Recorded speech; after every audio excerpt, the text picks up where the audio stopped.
Hey everybody, if you're watching, the show will start soon. I'm gonna get some tea and some biscuits. First, Red Dead 2.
All right, I have my tea. Tea. There I am. Hello. I'll put the camera over Stu. No one wants to see Stu. Wait a minute. There you go, that's better. Phone on silent. Dooby-dooby-doo. Move that over there. Headphones.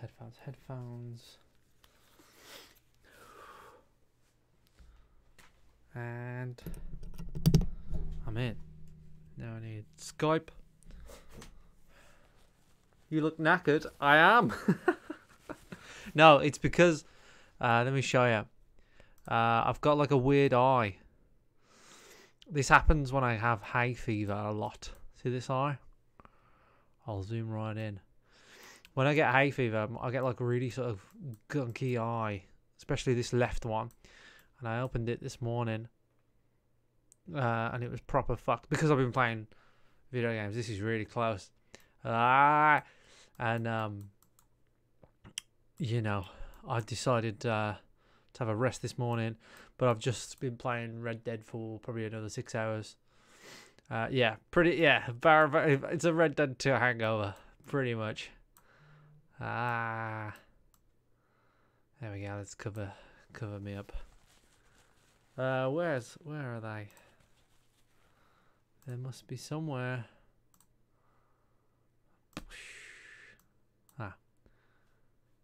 Skip. Oh my god. What is going on? Send him an emoji. Yeah, so I've got like a gunky eye, pretty much. When I woke up this morning, I couldn't open it. It was dried up. It was crusted up, and it was. And I wanted to see what it looked like, so I didn't open it until I. Oh my god. Oh wow, it rings now. Never used to ring before. He's going adding you now because it don't ring anymore. It does ring now. Oh, does it? What happened? I think it just updated. fix your glitch. How about that? It's good, isn't How it? about that? We were just trying to decide: is it lack of sleep that's causing your eyes to look like you've been punched in them, or hay fever? Well, it's sorry, these are biscuits, but no, it's usually caused by hay fever. It's usually caused by hay fever. So I've had this before. It's like gunk in my eye, and Nice. when I woke up this morning, my eye was sealed shut with the gunk. It was all dried up. Sounds like conjunctivitis. Or Yeah, something like that. it's. I think it's not as bad as that, but like basically, I didn't want to open it because I wanted to see it. So I ran to the mirror and was like, yeah, I wanted to see it. yeah, and then You weirdo. yeah, it's good. And so, but I usually get it with hay fever. It might be conjunctivitis. I don't know, but I get it a lot with hay fever. But I remember as a kid. I've never had it, I don't think, since I was a kid, conjunctivitis. But I remember getting it as a kid and waking up and then thinking something really terrible had happened because I couldn't open my eyes and see. No, Because it was just like stuck to get sealed together, and then my mum had to get like warm water on my eyeballs too. no. As I say, Yeah. it's Soften it usually it's not as crusty as that. Usually it's like gunk, and it goes over the top of my eyelid and it causes me to rub my eye. And like I say, it's usually caused by hay fever, but because I've been staring at a fucking computer screen for like, I don't know, fucking 24 hours, then yeah. Maybe that doesn't help either. No, not 24 hours straight, but that's about how many In hours I've been. general. Yeah, so, but I'm all right. How are you two? I'm all right. I think I'm fine. Yeah. Stressed Yeah. and tired. Stressed and tired. Yeah. Good. Yeah. That's the kind of Duke I like to start the show. That is the kind of Duke I like also. Yeah, Any stressed. reason not to start? Nope. Nope. Let's start the motherfucking show, bitch. Welcome yo to the veteran gamers. Juju, Jimmy, other fellas will tell you about every single game that you play in the Boy, I really hope somebody got fired for that blunder. Stu story time and Chinny's game breakers. Here comes Duke with soundbite saviors. The interesting thing about that is It's the veteran gamers. It's the veteran gamers. Thank you, Fowler. Switch that console off before you have to press repeat, yo. Whoop, whoop, woo. beep, beep, beep, beep, beep, beep. Hello and welcome to episode 460 of the Veteran Gamers Podcast. 460, and we're feeling nifty and tricksty and bipsty. Bill Bixby. I'm Duke. I'm Stu. I'm Chinny. Red Dead 2's out. Red Dead 2 is out. Red Dead 2's out. Red Dead 2. Quick, thumbs up or thumbs down, just in general. Thumbs up. Thumbs up. Okay. That's thumbs up from all of us, If I- except if I- me, 'cause I don't have a PS4. If I could sellotape more thumbs onto me, I would Wow. do that. That's a lot of thumbs. Yeah, thumbs. 19 thumbs up. Like Yes. Homer Food Can critic. I just say before we get into all of that shit I that won't get into it yet. Go on. I'm gonna keep it balanced because I'm not happy with everything in Red Dead 2. I knew. I was playing Red Dead 2 and I was like, I bet Stu's going to comment about this. I bet Stu's going to comment about this. All right. And like I said, Stu, I'm Only not going to get minor into things, it only now. minor I'm things, not going to only get into minor it now. I'm not getting But, into it now because it's not what you've been playing time. but- It's just before No, we it get isn't. started with but anything. for a man who likes aesthetic details, he should be jizzing all over this video game. Oh, no, but no, anyway, it's all I'm not going to that- get that's into it. it now. Great. Oh, look at the screenshot. Look at that sunset. I'm not going to get That's into it now. all It's not great. happening. But no, there's just little things, nothing major. Okay, just let's little not talk stuff. about it yet. But we're not talking about it yet because My favorite time. No, wait, no. what? It's not story time yet. It We isn't? gotta talk about Extra Life. Yes. Oh yeah, we do. Yes. This time next week, I will have finished my 24-hour Extra Life marathon. Yay. But I need donations, Oh, people. folks. I ain't doing this for fuck all, you know. Right? Fuck I need all. you to give me your money now. Hey, So Monday. the moners. So Google VG Hub Extra Life, and then when Or you just do look that, at the VG Hub Twitter feed because I just tweeted something about it. you did. I saw that. Yeah, but if you can go to the Twitter feed, go to the Veteran Gamers website. You can go to the VG Hub Extra Life and just Google it. Yeah, VG Hub Extra Life think that gets you there, doesn't it? Does it? Oh no. Probably. Maybe it does. Maybe it doesn't. It actually, I mean, I haven't sort of. So, you see, you've searched it and been on that page, so cookies go. That's must be what he's looking that's for. what he's looking It doesn't work for. for everyone, though. To be fair, No. I think you actually have to go on Extra Life and search VG Hub's probably the If you easiest if you way. type in, well, the easiest thing is to look at the links and stuff that we'll put on Twitter and Facebook and our website and all that sort of stuff. But if you type in VG Hub, all one word, Extra Life, 2018, then the YouTube video that I made with my brother will be there, and then there's links all in Just the the description. two of us. Exactly. So at the moment, I haven't looked for a while, but Duke, you said that we halfway on the goal. Is that right? Yeah, that's right. Damn. Yeah. So the goal for the VG Hub, that's all of us, is $5,800, and we have raised, drum roll, Oh, hang on. Oh, Drum here we roll. go.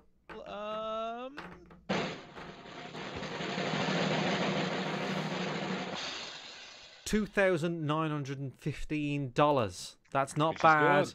for It's a not bunch bad. of podcasting idiots. Yeah, just to clarify, you were right. It's putting in VG Hub all as one word, so All don't put a as one space like word. I did, because then it finds fuck all. Yeah, You I've put just got a text from my brother-in-law 1 hour and 10 minutes into watching Taxi Driver, and my wife says he looks a bit like Robert De Niro. Anyway, That's brilliant. okay, so the I have had more donations. Can I read them out? Is that okay? Yeah, of course it's okay. You Is that read 'em okay to out. do that?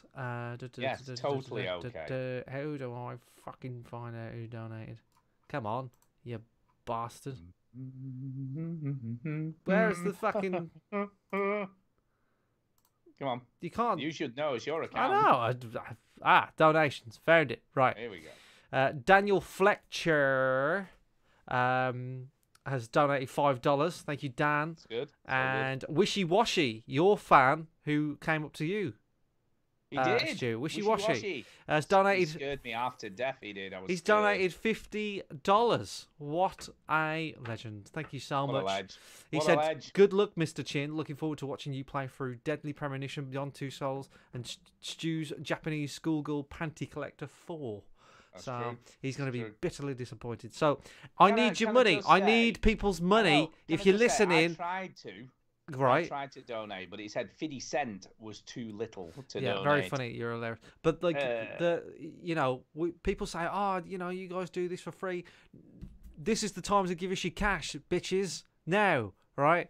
It's hard work, and I'm just not speaking for me. I'm speaking for everybody who's on the VG Hub Extra Life team And for the kids, it's for the kids. and for the kids. It's really hard work to play games for 24 hours. It's a bit of a task. I'm not really looking forward to it. It sounds great on paper, but this weekend has proven that I'm not up to this task at all anymore.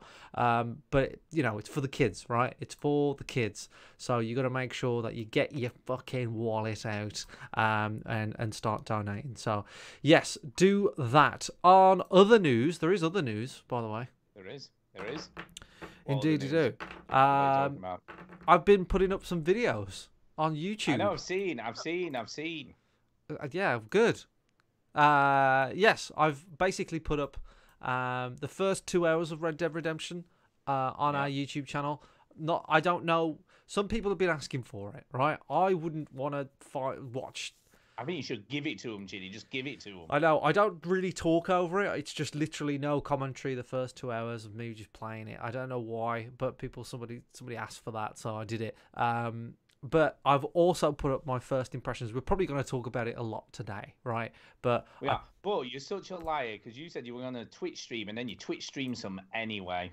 I wasn't going to, yeah, but I did a little bit today. But I didn't look at the chat, basically because the world's a horrible place, right? So people go, oh, like fucking, Have you done this yet? have you done this yet? Or did you know Arthur Morgan is a woman? Like it's just like people just try and He spoil is. things for you. Yes, so that's the gist of it anyway. So there's some new videos up on YouTube, and eventually we're going to do a spoiler cast on Red Dead Redemption 2. I don't know when, I don't know who, but we will. That's me done. What else has been going on? I've been playing Dungeons and Dragons. Finally, we got this done. Ah. Yeah, we got this My done. favorite time. It's story time. Story time.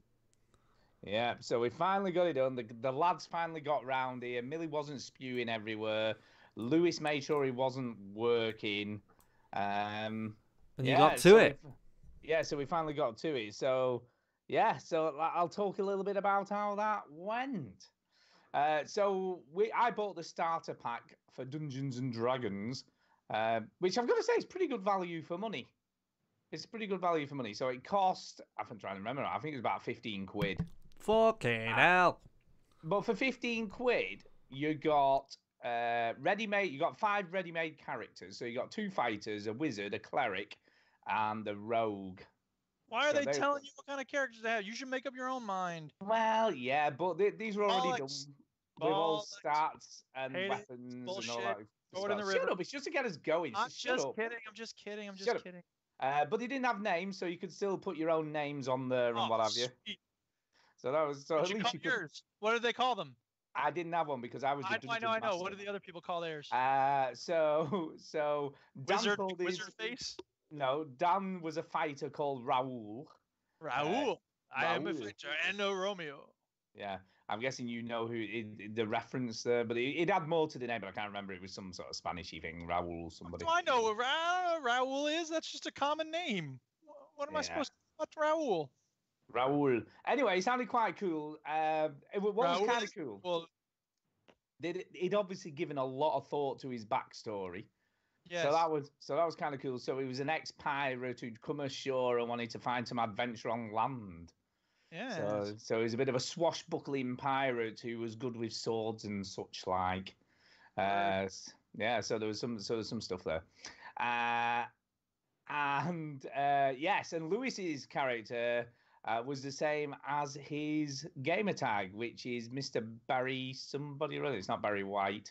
But it's a guy from Mr. Muscle. Oh. So there you go. So that's who he was. And it was good fun. I think I did a pretty good job as a dungeon master. I think I was pretty good. I added in some stuff. I made him do, like at one point he wanted to charge a goblin. So I made him do a dexterity roll to see if he pulled it off or not. Which I thought was kind of cool because obviously that weren't in the thing. Wait! You're bragging about the fact you had someone do a dexterity roll? That's what a no, because I don't know what the fuck I'm doing. I was a chef yesterday. I cooked a meal. Pause for people to clap. I don't know. I'm just playing with you. It is.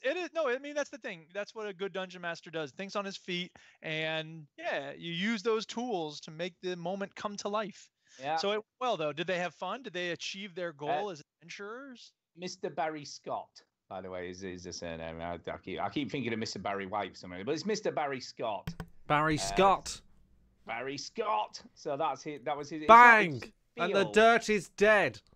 Like an adventurer's character name, really, does it? But and the wizard. He was a wizard, so he was playing as a wizard.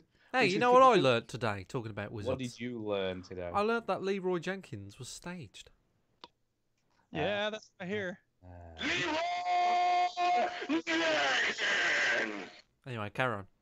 But it's still cool. Yeah. It's in 4 parts, the adventure. We played the first part, which took 4 hours. Ooh. So let me ask you this. The best part about Dungeons & Dragons for me was always the unexpected, amusing sort of things that happen along the way that nobody's planned for. Did you have any of those? We did. He got into, tell us the tale of Raoul got into a fight with a wolf that went for his gonads and burst his left testicle, so he's got a permanent injury now down there. Shit. Yeah. So that didn't go well for him. That's great. Did you choose that? I did. Yeah, that's I did. Great. So I was like, well, master, dude. He went for the soft bits. Like I said, my Dungeons & Dragons character back in the day, Abdul Van Gobi, man, he had his arm ripped off. He had a trident for an arm. That's a cool character now. Like, he has scars are one thing, but to be permanently disfigured. And by the way, I shouldn't make light of this. There are people who have been permanently disfigured, maybe even people who are listening to us now, and they're thinking I'm being insensitive. And I can't think of a way to end this sentence. You just did. But I'm not trying to make light of it. It's only when it's a fictional character that it is amusing, you know? So that happened. What else did I do? I did quite a lot of stuff like that.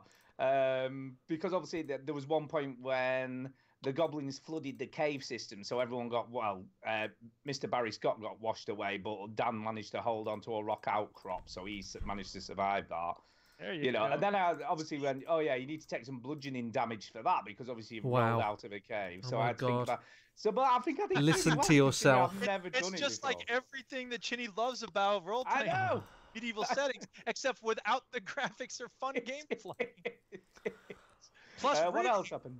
What else happened? Oh yeah, like I mean, they were pretty good as well. I must admit, they got into it, and Dan was saying, "Can I go and collect me arrows out of the enemies we've just fought?" I'm like, I can't see why not.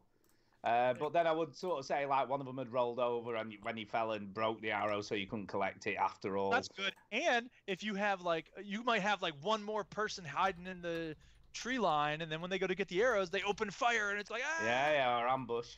Yeah. So that was kind of cool.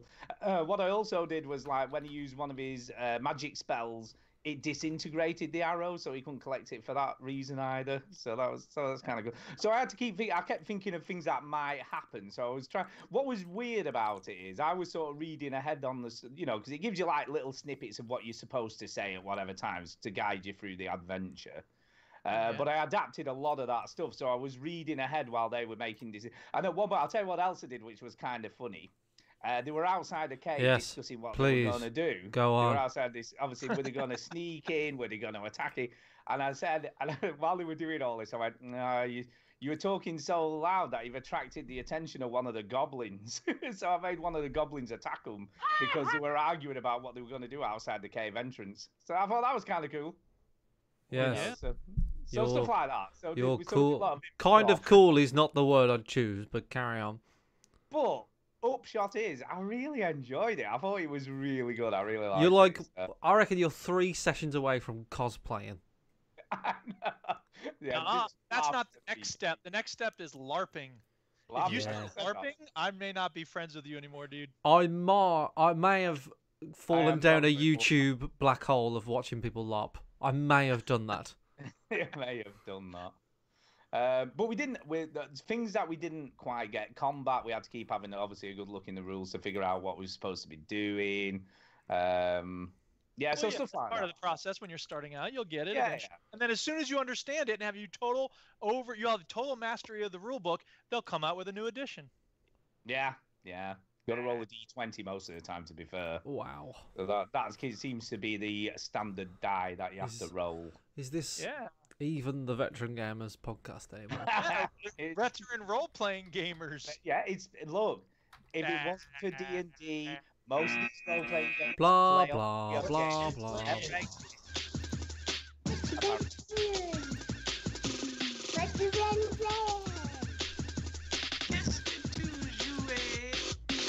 Enough of your wizards Can I just say one more thing? Bullshit. It's time for me to talk about a game I've been playing. Skyrim!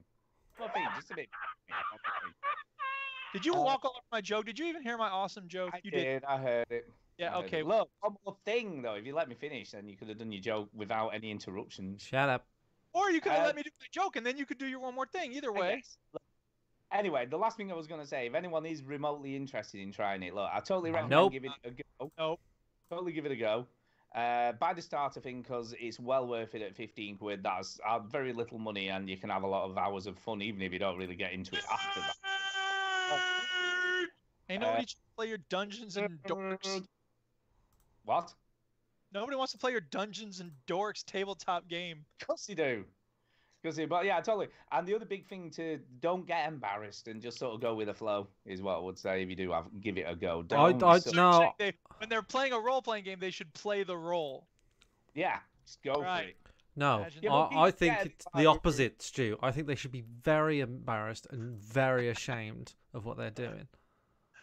As soon as people hear about this, they're going to be saying this about you. Egghead like this bookie work.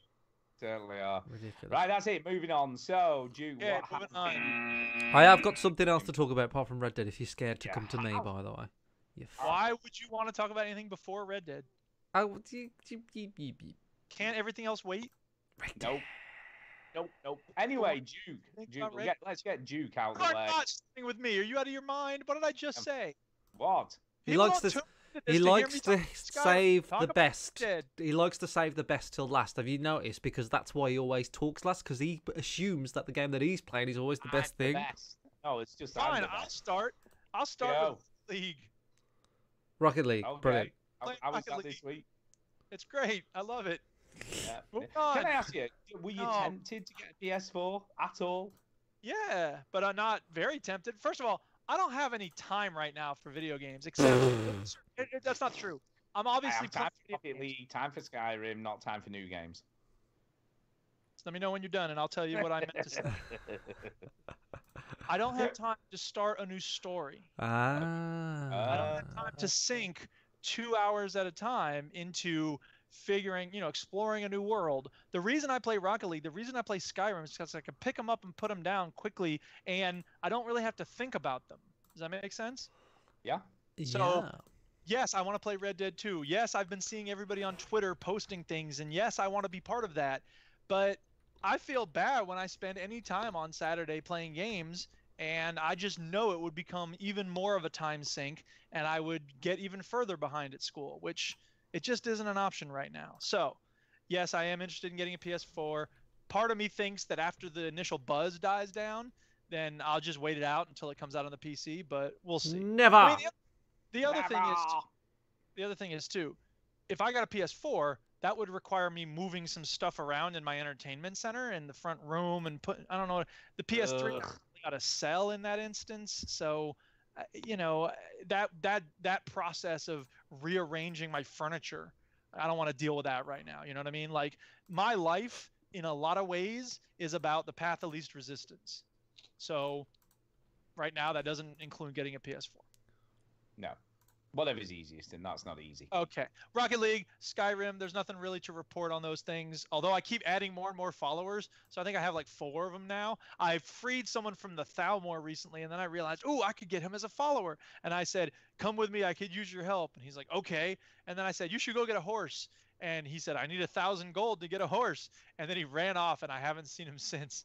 So I think maybe he's just taking a long time to get the horse because he has to run from wherever he is to the nearest town in order to buy a horse. So I don't know. Anyway, that's not the game I want to talk about. The game I want to talk about is the opposite of Red Dead Redemption 2, and it's called Space Chem. Blue Alive, No Regrets 4. What? The opposite of Red Dead 2. Oh, I get you. Clever man. It did. I like it. No, Red Dead Redemption is a big open world with a lot of different things to do, and I've been playing a game that is very little graphics and one thing to do. And the reason I'm playing it is because there was a game that came out recently on Steam called, I don't even remember what it was called, Transmuter or something like that. And it's an alchemy game where you're changing lead into gold or whatever. Oh, fun. Right. And it's got amazing reviews, overwhelmingly positive, and it looks really cool.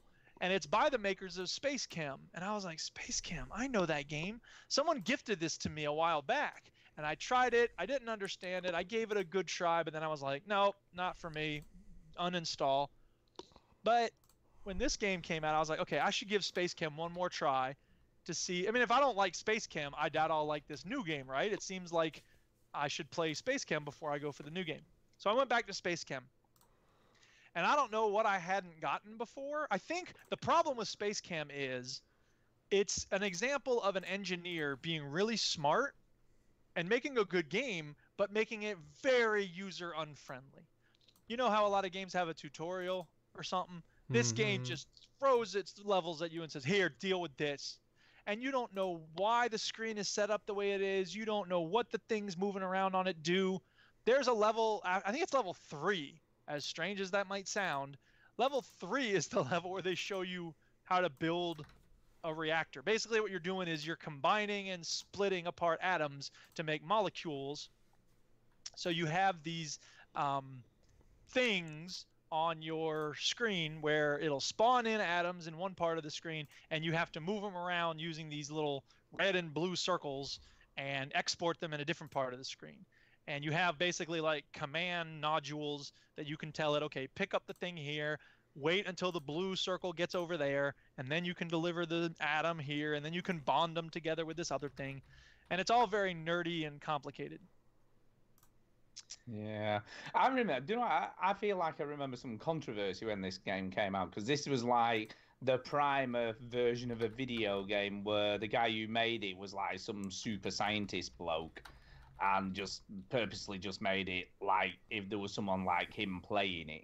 Yeah, that's the thing, is that it's, like I said, it's totally user unfriendly. It doesn't hold your hand even a little bit. It's just like, here, It's deal with the this. You Dark suck. I hate Souls of puzzle games. It kind is. of is. Which means when I started to figure it out, I felt so smart. I was like, yes, in your face, game. I understand what I'm doing. So maybe you should try Dark Souls. Yeah, maybe you should try Dark Souls. But I think if I can make it through most of this, I don't know if I'm going to be able to finish it, because I'll tell you about how it got more complicated in a minute. It But looks so boring. Like People love this game. I though, have don't they? been- It's got a lot of sort of. I have been in a medical waiting room and seen screens more interesting than this. it certainly is not for everyone. But once you understand how it works, it's really addictive, because it's like, I'm getting it. Like, this is making sense to me. You know And- when a movie has Wow. like fake shit on a screen to make it look complicated. That's what it looks like. Well, sure. Oh my and god! it's- Have you seen some? Kind of just sorry to stop you there. Have you seen some of the reviews on this game on Steam? They're insane. There's a guy here recommended 230 hours on record. One See, guy put, this was the 4th game I bought on Steam back in 2011. I bought this game as a 6th grader. I've just finished it as a college freshman. That's the thing, is that, like, it's all What trial and the error. fuck? It's all based on real chemistry. It's like programming, basically. You're telling Wow. these little circles where to go in order to deliver things from one spot to another. And once you each part of it, you get a handle on it, and it's like, oh, I understand what I'm supposed to be doing now. So it's one of those games where, it's hard to get it, but once you get it, it's really satisfying. Now, There's a review here. Sorry, Duke, to stop you again, but there's a review here, and it says that this person had played it from when they were a sperm, and Oh then my god! they're now 49, and they still Yeah. haven't finished Wow. it. and surprisingly, that person is still a virgin. Still a virgin. Well, he never went outside because he just played this game. That was the forever. joke there, Stu. He Yeah, I said, get you. "See what he said the joke, and you I got know, it, then but I then explained said But it." Stuart helpfully Yeah. explained the So joke. just for people in sitting case. there going, "Why is he a virgin?" And then she says, And- "Because he stayed in." Anyway, I get it. I get it. Here's the thing. Sorry. Um, Cheers.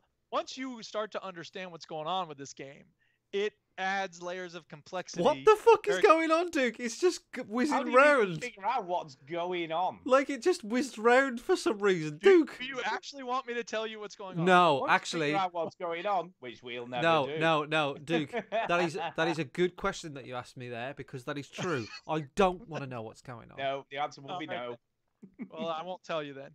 But here's the thing. Oh. As soon as you understand how to do the basic procedure number 1, then it throws something else at you. So now, instead of just moving the atoms around, you have to combine the atoms. Right. All right. You understand how that works, and you get it down. You're like, yes, I finished it. I rule. And then it says, okay, now split the atoms apart. And you're like, god damn it. How do you do that?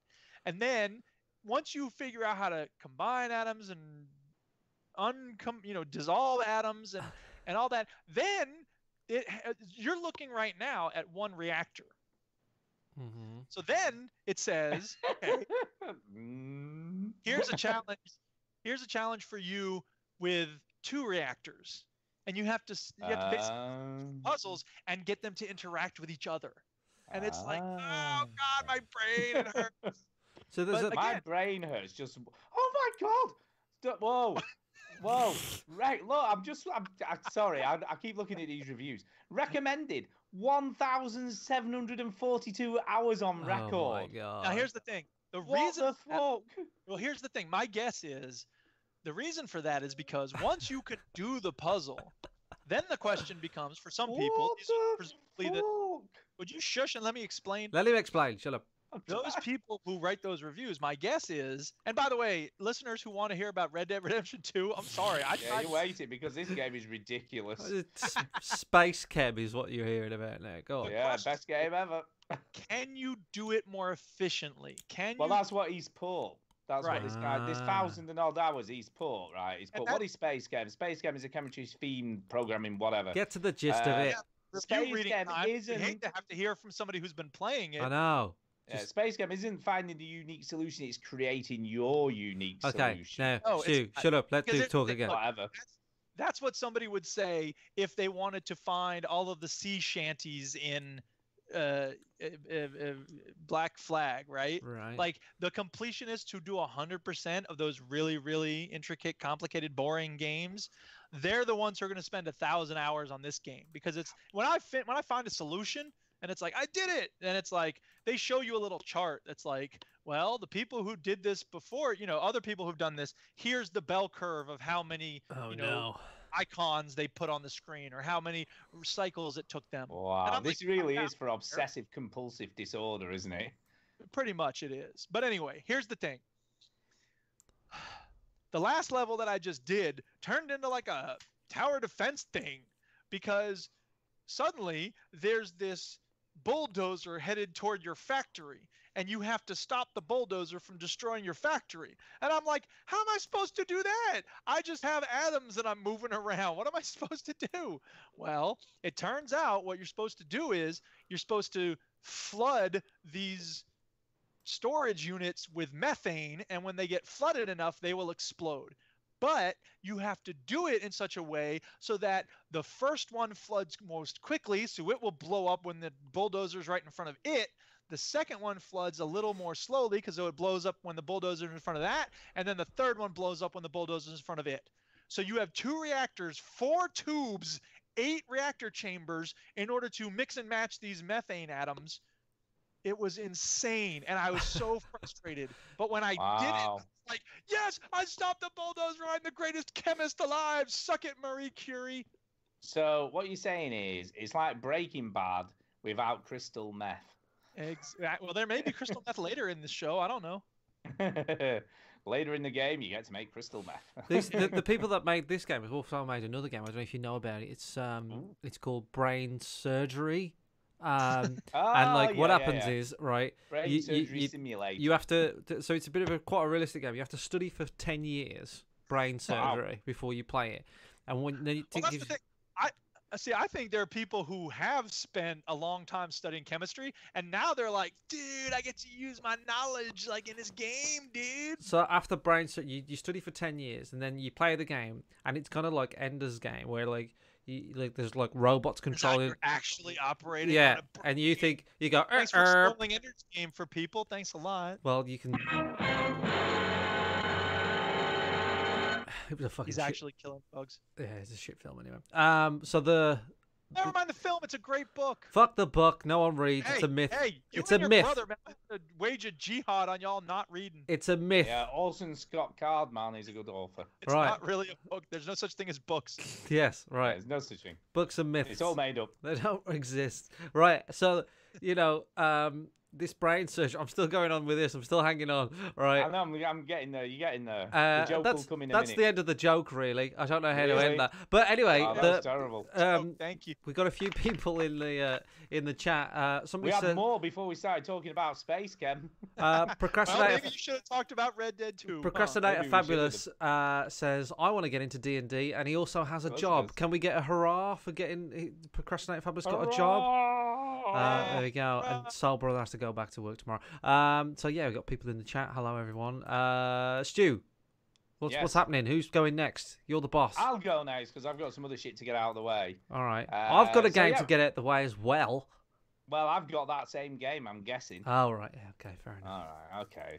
Right, so went to Arcade Club again on Friday. Oh my God. So I thought I'd have a night day. We went at night. Had a night out there.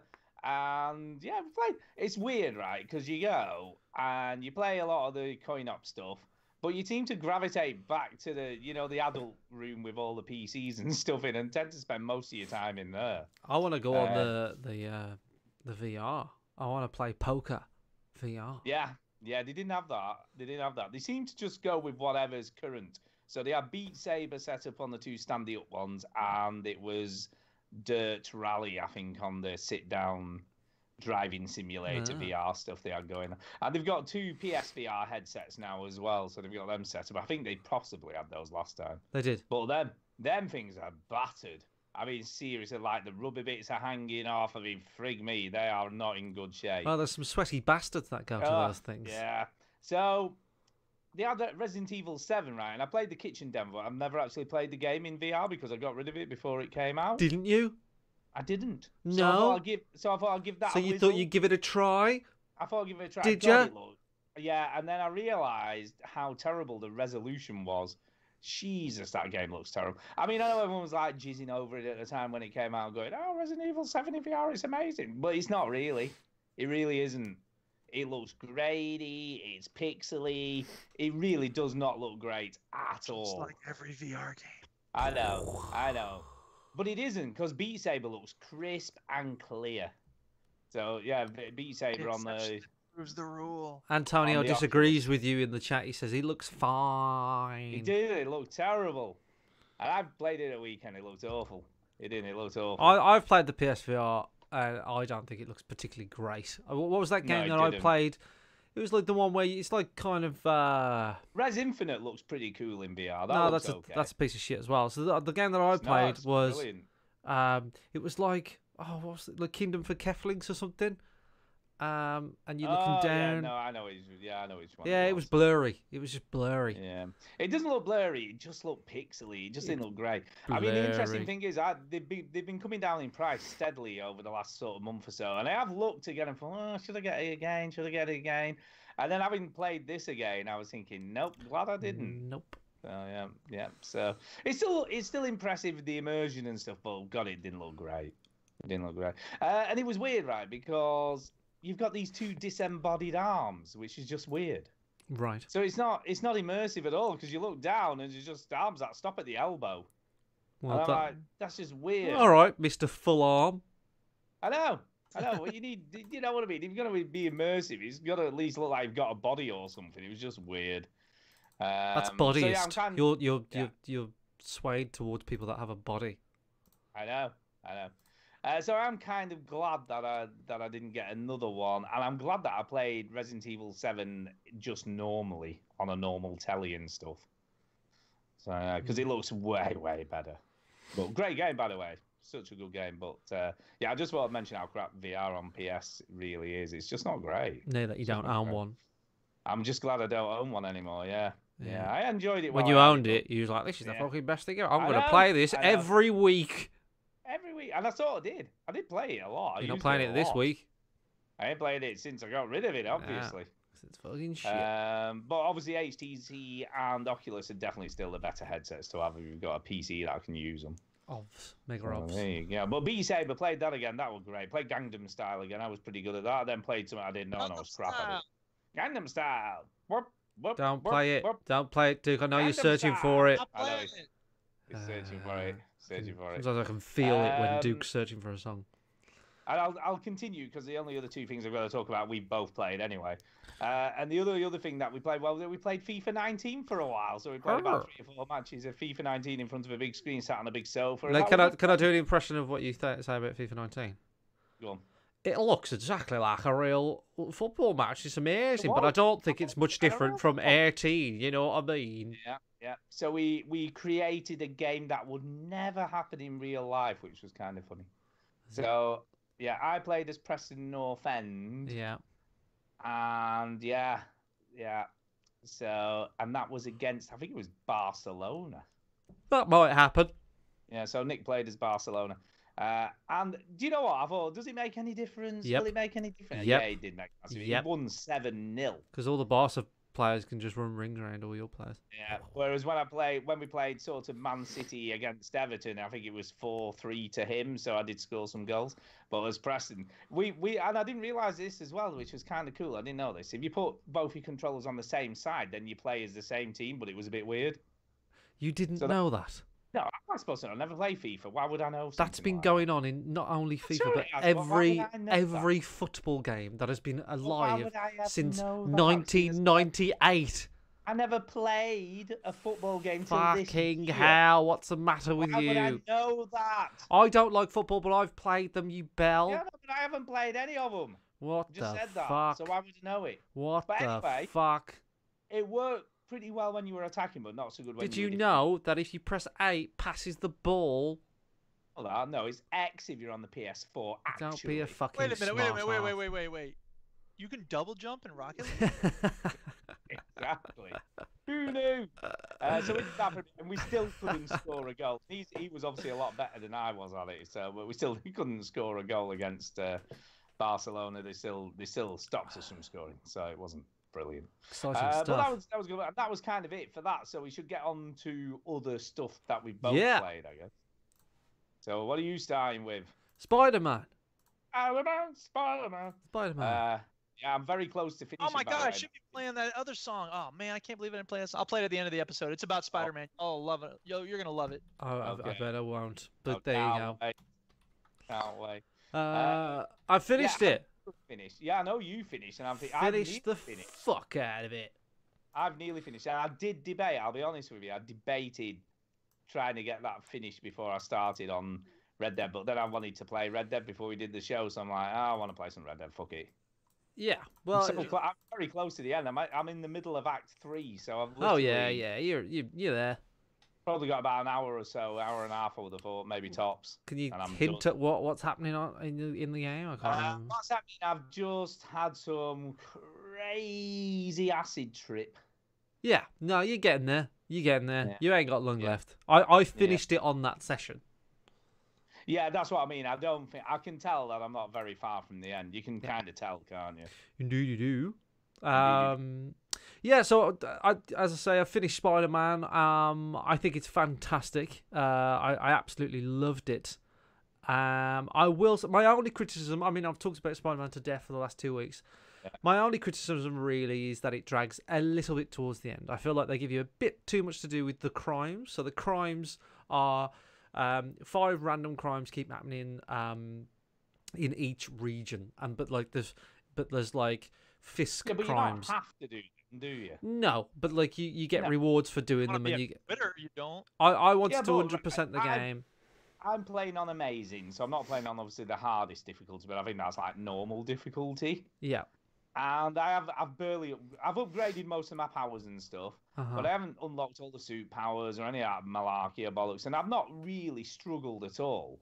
So No. it doesn't. You don't have to grind the That's game true. to actually finish the game. I'm a bit of a completionist, like especially on games where it's quite achievable. Like to get 100% on this game isn't that difficult, really. No, it takes just time consuming. It's a little bit. To be honest though, it's not massively time consuming. I don't know. So I suppose if you're looking, I'm more speaking to the audience that are looking to 100% it through, Yeah. rather than the people like yourself that just kind of fly through it and whatever. So if you are looking to 100% this game, yeah, just note that it just feels like there's just one too many sort of crimes that go on. But generally, the game ends very well. I feel like it was very well acted, well written. You know, when I say well written, I'm not saying it's the fucking Citizen Kane of video games. I'm saying it's a good superhero game. Yeah, the story's not amazing, but the voice acting and the dialogue are pretty good. Yeah, what I would say. that's like I would put it up there as like it's just as decent as a Marvel story, in the cinema, right? You know what I mean? It's like I'm not a massive fan of like comic book films in general, and I've been watching the Marvel films recently, and they're fun. Do you know what I mean? They switch your brain off, and it's fun. That's what you get here. Can I ask you a question? I don't know whether you know the answer to this, and I suppose I could have googled it, but just haven't done. Peter Parker. No, obviously, I'm obviously not going to mention who because of spoilers and bollocks and whatever. But there's an origin story in this game. His name is Peter. For a particular character, and I don't know whether that is the origin story or whether that's just for the game. Is He that got for bit by a radioactive spider. almost? No. But like, I think, are you talking about The main person not the main person, if that makes sense. So not Spider-Man. The other main person. So you're talking about the kid, right? No. Okay, hold on. Kid. Oh, you mean Dr. Octavia? Yeah. Yes, Yeah, right. yeah. Well, it like the thing is with the Spider-Man things is like it's always all the origins are slightly different. Usually depending on sort of when they are or like what comic book they're in or whatever. But like, I think that's pretty much Dr. Octavia's origin. Yeah, see, I have no idea. His thing is like, and I only know this from listening to other shows and what I know from the movies and stuff. But his thing is like, he's like a really brilliant guy and everything, but he gets corrupted by technology. So like he has these enhancements that which are, at first are good, and then like as they take over, like they fuck up his mind, which is like the way his origin story sort of usually goes, which is the way it goes in this as well. So like his brain gets affected by the machines on him. Yeah. Oh, Yeah. There you go. That more or less answers that, I guess. So yeah. I think Dr. Octo dude is probably like one of the best performed pieces in the game. I think his piece is brilliant. Anytime he's in it, I think he's really, really interesting. What do you think, Stu? I think he's been pretty good. I think all of the voice acting's been pretty good. I think Lee is probably a bit overacted and a little bit too much of a caricature of a sort of baddie. Yeah. If you know what I mean. The only thing I don't like is that I think Peter Parker looks weird. Like he has weird hair, and his face looks a bit weird. Yeah, but you don't see him very often as Peter Parker. Well, you have whole sections of him. Well, you do, but not like they're not massive. They're usually when he goes down to feast, aren't they, and just goes and speaks to the. It's kind of like Mass Effect Andromeda weird. Do you know what I mean? Like his face just looks odd. I think most of everybody else looks fine. Antonio says, I must admit, I'll still even the one of my bugbears with it, but you're not that bothered because you like doing all these minor weird shit that you have to do to complete the game. But even in the latter stages, it's still adding shit on the map. Does add quite a lot. My map just looks. You can't see buildings anymore. There's that many icons. You can toggle the legend, by the way, like so you can. No, I get that. I get that. I'm just sort of emphasizing the point of how much shit there is. There is a lot of stuff. Yeah, they do add. Just the last third of the game, they add a bunch of stuff. Like I said, you don't have to really do any of that stuff to complete the game. It's not like you have to go and do loads of busy work and grind. It's for the completionists, though. It's like it's just. I know it is, but do you really need that much shit on a map? Well, I did it all. I don't know what you want me to say. Well, that's you, I guess. But Antonio says in the chat, if you want to do 100%, do the crimes during the story, not after, because you'll be swinging around a fair bit doing nothing between crimes. Yeah, I was told very early on to do the crimes as they come up. So anytime I saw a crime, I did it straight away, which quite often sort of stopped, like it kept me busy throughout the whole game. Do you know what I mean? Like you go to one thing, there's a crime until you clear it all out. Spider-Man is fantastic. The thing is, like, I don't think it's going to be anybody's game of the year with Spider-Man, but it's going to be it does what it does very well. And it's just a solid game. Like there's no real massive flaws with it. It's just well done. But it is the only other thing I would say, and I said this right at the very beginning. It's so. I mean, apart from obviously it's Spider-Man, it's very similar to the Batman type stuff. Yeah, I mean, especially the stealth stuff. They haven't invented anything unique or new here. They've just done what they've done really, really well. Yeah, and like you know. I suppose it's nice to reinvent the world every time, but they haven't done that here, like you say. And it doesn't mean it's a like, what's wrong with that kind of thing. Like it's a video game. Do you know what I mean? It's like it reminds proper video game.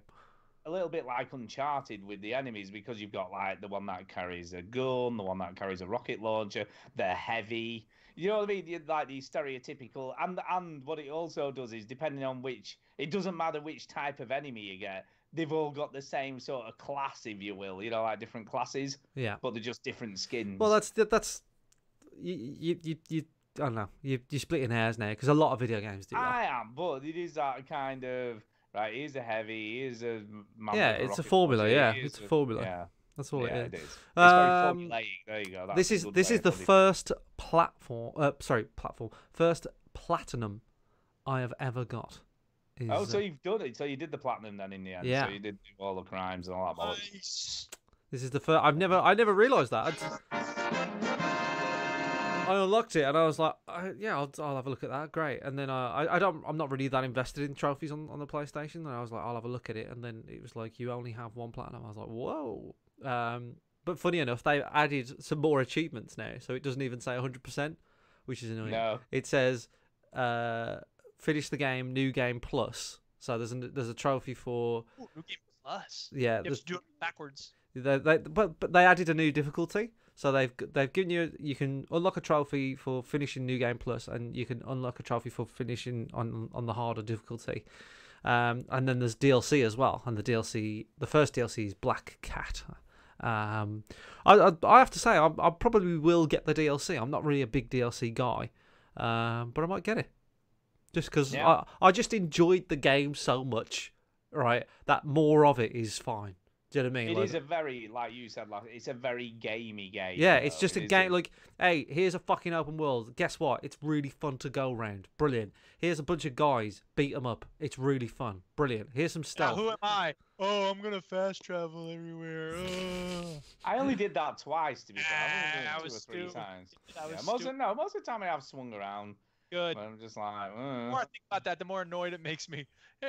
Is the core mechanic of Spider-Man? It's like if you're Batman, I'm gonna go out only in the daytime. I think it depends how far away the next mission was. If it was like 1,400 or 1,600 Swinging meters around away, I was just like, oh, I can't be It asked. lets you swing around from the rooftops. Jesus. I know. Yeah. Antonio says the DLC Or- is 3 chapters of a story. So he said you're probably best waiting when they're all out, so I don't have to wait. So that's what I'll do. Thank you, Antonio. Well, I won't be fast traveling for a while in Red Dead. That's for sure. That's for sure.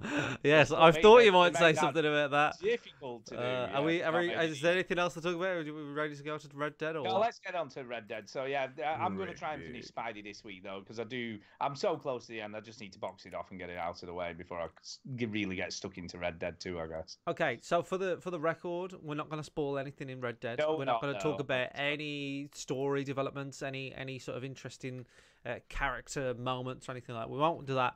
I think It's not going to be like Detroit, but we did give a big warning when I we when I did spoke to Mark Detroit. who said thanks for spoiling Detroit. We did fucking warn you for like 30 seconds before. And you played music while I was spoiling it. Yeah. So if you skip ahead and still hear the music, you know I'm still spoiling it. And I also don't the think I game played it loud enough, but it's still his fault. the game fucking sucks anyway, so don't worry about it. Yeah, shit, anyway. But like I said to it, there's that many different endings, then it's fine because I didn't spoil all of that. Yeah. Right. Anyway, but Red Dead Redemption 2 is out. Firstly, can I talk about how fucked I got myself while playing Red Dead Redemption? In what I played a lot of it, and I played it Friday night. I played it, just hammered it. Went to bed really, really late, and then I decided, okay, like, you know, Saturday I'm gonna play it all day. Did, and by Saturday night I was in bad shape. You know, like I felt awful, and I think it's just a case. And I did a first impressions. Man, I did a first impressions. What do you call it? You know, like just review thing on YouTube. So that's on our YouTube channel there, where I talk about my first 16 hours. Again, no spoilers in it, but I'm probably going to say what I said there on this. anything more to be said other than like it's amazing and it's everything you wanted? Yeah, it to we be? could talk about it, but I suppose, it's just I was fucked when I finished playing it. But so this morning I had a break, and I had to, you know, really take myself away from it because I just don't think. Can I say I what? think it's because I'm not 20 anymore. Like I'm not in my No, 20s. yeah, you're not. Hangover, didn't you? Yeah, and Yeah. since I've hit my 30s, if I play a game for like 2 to 3 to 4 hours, 4 hours is like the cap now. If I play anything more than 4 hours, I'm like, I'm fucking done. Do you know what I mean? Like I cannot play anymore. Like I'm too tired. I can't be bothered. And I never thought I'd be that guy, but I am. But anyway, go on then, Stu. What do you want to? Let's talk about it. What I like. One of the things I like the most about this game Yeah. is is I was concerned they were going to add all these fucking skill trees in and now you've got to do this to this, and this will improve your Deadeye, and this will improve that, and this will improve this. Yeah. And they haven't. So I'm really, really impressed that they've not gone like down the route of Assassin's Creed or Spider-Man or whatever and gone, right, we need some sort of skill trees going on here because people like skill trees. Yeah, there isn't really a skill tree. By the way, stuff levels up, but it just does it naturally as you do it.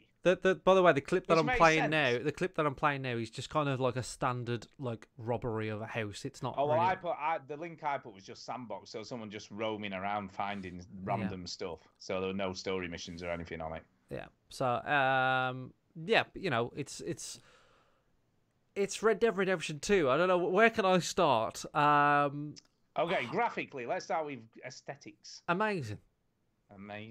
I found out something today that I didn't realise to begin with, and only because I was looking online. So I found this out by reading about it. Details.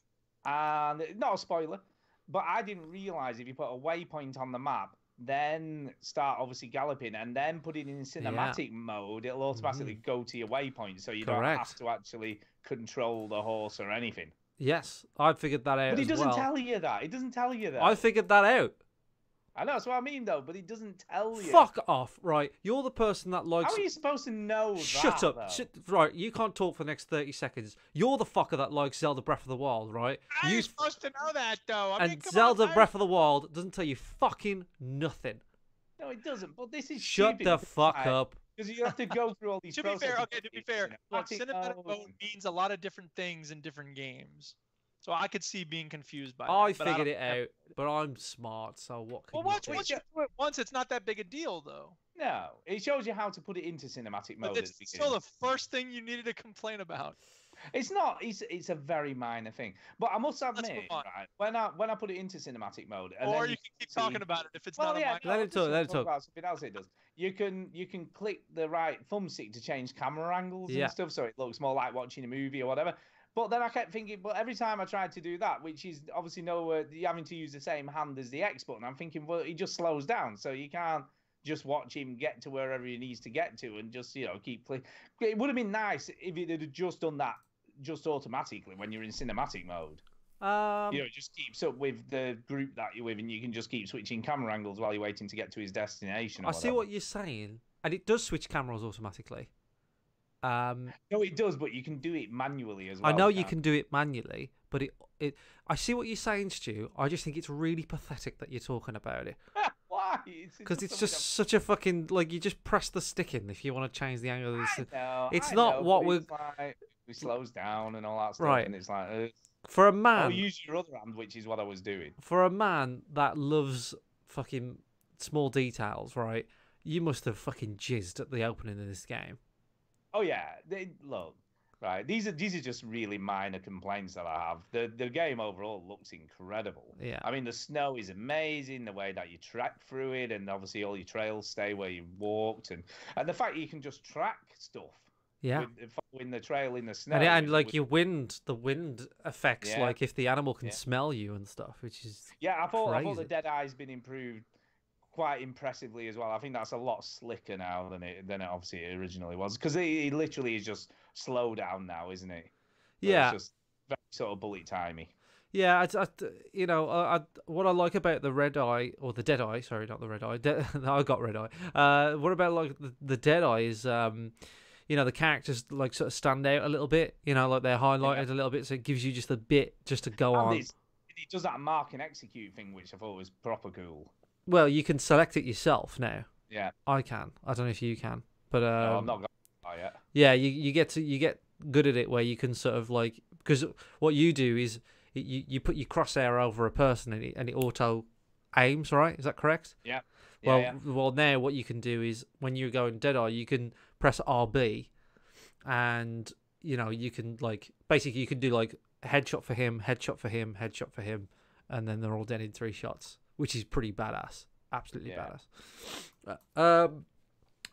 So all right, I'll talk about it for a bit here, Stu, because it's my thing. I bum Rockstar, right? I bum Rockstar, right? And they never release video games anymore, right? And this game is basically a result of having unlimited budget, because that's what they have now. They just have fucking money flying out everywhere. And my impression of it and what I sort of took from it, I'm about 20 hours in, is how they doubled down on everything being realistic. I feel like in GTA 4, they backed away from, they went in on GTA 4, Roman calling you up to be more social, and the way the bodies and the people and the ragdolling sort of worked. Everything was really realistic. And in GTA 5, they backed away from it again. Do you know? Do you see what I'm saying so far? They just concentrated on the fun on GTA 4. And in Red Dead, it kind of felt like that. It was more about the fun, not so much about the realism. In Red Dead Redemption 2, it feels like they've absolutely just doubled down on, let's make this as realistic as possible. So if it takes 20 seconds to skin an animal, we're going to watch it happen, right? There's no, shortcut. And the first sort of instance of this is when you start picking things off shelves and from closets and things like that. Like, you have to open the closet, you have to look in the closet, you have to take it from the closet, and there's an animation. It's like noir.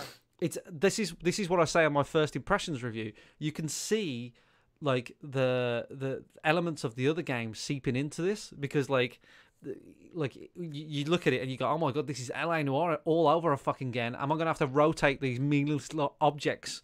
But you don't. You just sort of pick them up. You can flip them, but you can pick them up. And then there's a bit of Max Payne in it, right? So there's the Max Payne element. Max Payne 3 is when you get the sort of it happens in Fallout 3 as well, and Fallout 4, Duke. When you shoot somebody and it's it gives you an action cam, right? And you can keep the reason why it felt. And Skyrim, the reason why it felt like Max Payne was you can keep shooting in Max Payne 3, and you can do that here. So it still feels like a Rockstar game, but it feels like a really confident Rockstar game. Yeah. I mean, I'll be honest with you, I do think that's been wholesale stolen from Fallout, because it is the kill cam. Especially sometimes you get it when you just kill the last enemy in a gunfight, so it sort of does this is the last enemy, you've just killed I'm pretty sure the first Max Payne did it. I think they've had this in other games. I don't remember. Yeah, true enough. But anyway, it's like I said, I feel like this is like a really confident Rockstar now.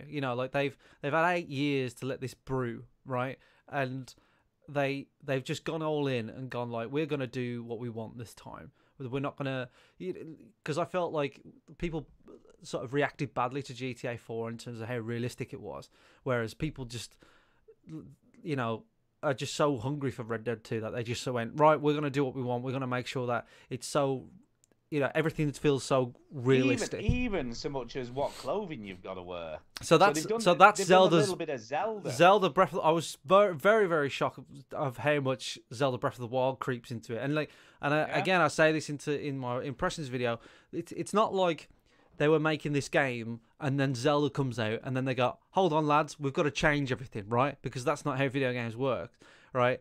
You don't know at this point if they got influenced by Zelda or they had the idea and Zelda came out and then they tweaked it. You know what I mean? But you do have to worry about what you're wearing, if it's too warm, if it's too cold.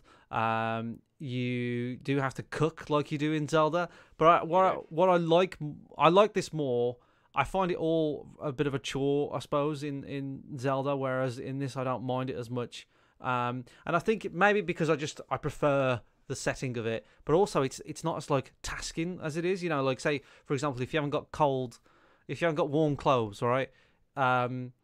You can store them on your horse. You know what I mean? You can jump on your horse and you're done. You can get changed. Again, if you ended up on a mission up in the mountains where it's cold and you forgot to bring some warm clothing, you will die. You will die of exposure. Yeah. But everything. What I really like about this game is everything has its place. When you store something away on your horse, you watch him stuff it in there. When he eats something, he gets a can out of his thing and he eats it. When you watch somebody chop up some meat, it's not just weird, this looped animation. There's no real looped animations in this game. It's you watch him up. I watched somebody cut up somebody's arm because I saved this guy, right? And it was just one of these side missions. I saved this guy. He fell off a horse, took him to a doctor, and the doctor said, "You better leave now.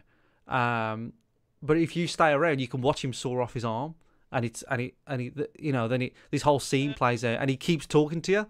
and the amount of dialogue that's in this game is unbelievable, right? Because you're basically, and I won't go too far into it, Duke, but you're basically a traveller, right? You're basically a gypsy in this game, right? And you've got a camp, and you bond, and you have missions with people in the camp, right?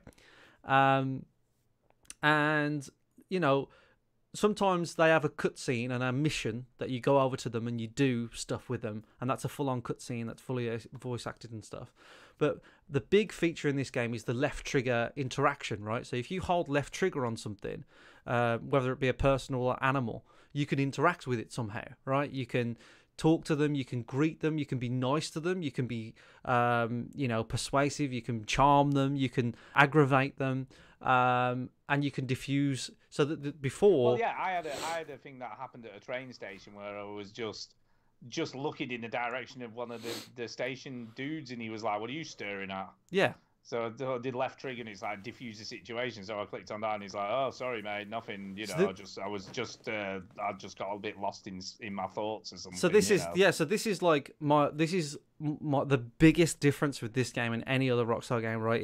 Is in every Rockstar game, it's you versus them, right? It's always like fuck everyone else and go out. But the way you interact with the world, the way you interact with the people walking around in Red Dead 2 is very, very different, because now you've got the chance to say, hey, you got the chance to be nice, right? I always liked Red Dead 1 because John Marston wasn't really into prostitutes and things like that. And, you know, in this game, they've built a system that makes a world believable.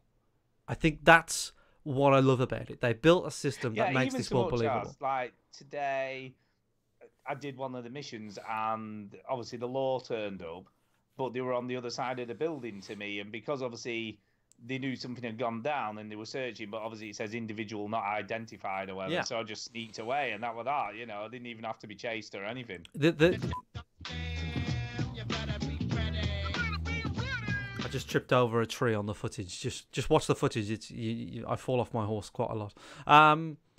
Yeah, so you're right, Stu. You know, it's not as unfair as it used to be as a Rockstar game. You know, in Rockstar games where, you know, you get shot and then half the police force are after you, right?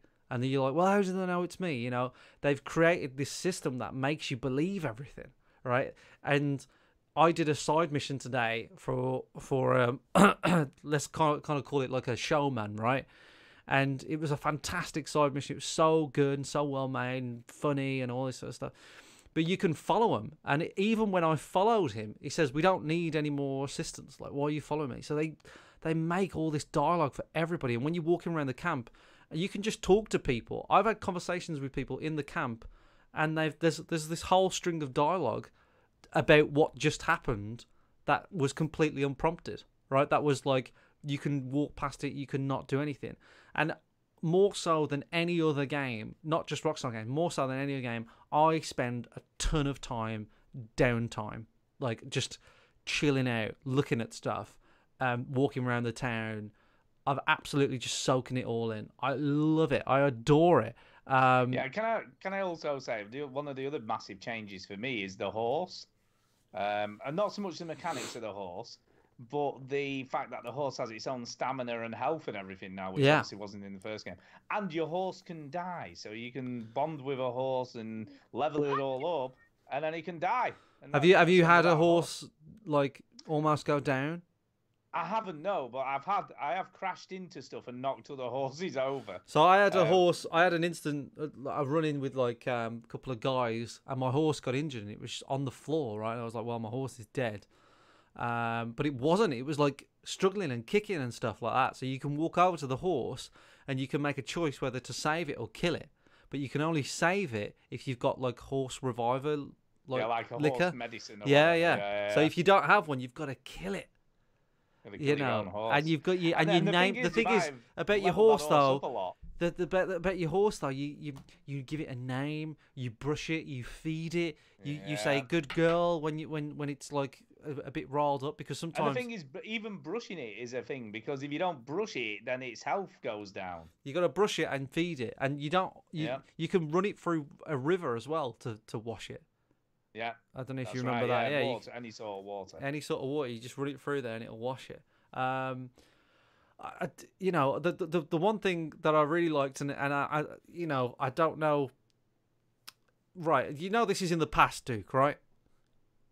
Yes. Do you know, like, do you know some of the characters that are in it? Nope. And I don't think I want to know. I know it's ridiculous for me to try to be on media blackout when I'm on a video game podcast, and I'm choosing not to get it, but I want to know as little as possible going in. All right. So there's going to be basically, I remembered that John Marston couldn't swim in Red Dead Redemption 1, right? Okay. And I was like, I wonder if I can swim in this. So then I ran to the river. I just ran in. And yes, you can swim in this game. Because water was the barrier before in Red Dead Redemption. And I can't really say it now, but there's a funny moment about that in the game. But yeah, it's a phenomenal game. It just feels so good and realistic, and you know, there's just so many great moments that I can't talk about. But you know, it's all in there, like everything that you love from the Rockstar games. But it's just everything has got so much more detail in there now. I've been playing some of the mini games as well, the poker and the blackjack. Yeah, I played poker for a bit as part of a mission. Now I wanted to talk about this mission, which I'm sure you know is very early on in the game. I think it's go on. There's a mission involving a poker game, and then something happens on a train track, which has like I can't remember now. Which has a bit of a QTE, and you save a person. Is it just after the poker game? Yes. Okay. So you want me? You can talk about it. Not really, because it's nothing to do with the story or anything. Go on then. It's just a side mission. Just I can't remember that particular. So with bit. the Reverend, so you have a mission with a Reverend, and he decides to wander along the train track, and that might not have happened for you. Yes. And he goes out into the middle of the bridge, and then the train comes, and you have to save him. Yes, yeah. But I did wonder what would happen if I didn't save him, because it's I like wondered a quick time that. event. I thought. I wonder if he does get brown breaded, and that's the end of him or not. Well, or is he just mission failed? I think it would be mission failed. I think it would be. Yeah. Yeah, he's pretty. He comes up a lot in the game. Yeah, so. well, I thought that because I just thought, well, is he gone? You see, because that would have been cool. I know in a nice way, you know, in a sort of interesting way. If that was the end of that character, you know, that's it. And it really is realistic. You know, you fail, but the game carries on, and he's dead. Yeah, I mean, but you know, at the same time, like I've died in the video game. Do you know what I mean? So how realistic can it be? You know, yeah. Well, it's a video game. You die and you come back. It's still a video game. It's not a Detroit where it just carries on regardless of whatever you do. In the concept of fairness, the only criticism I have.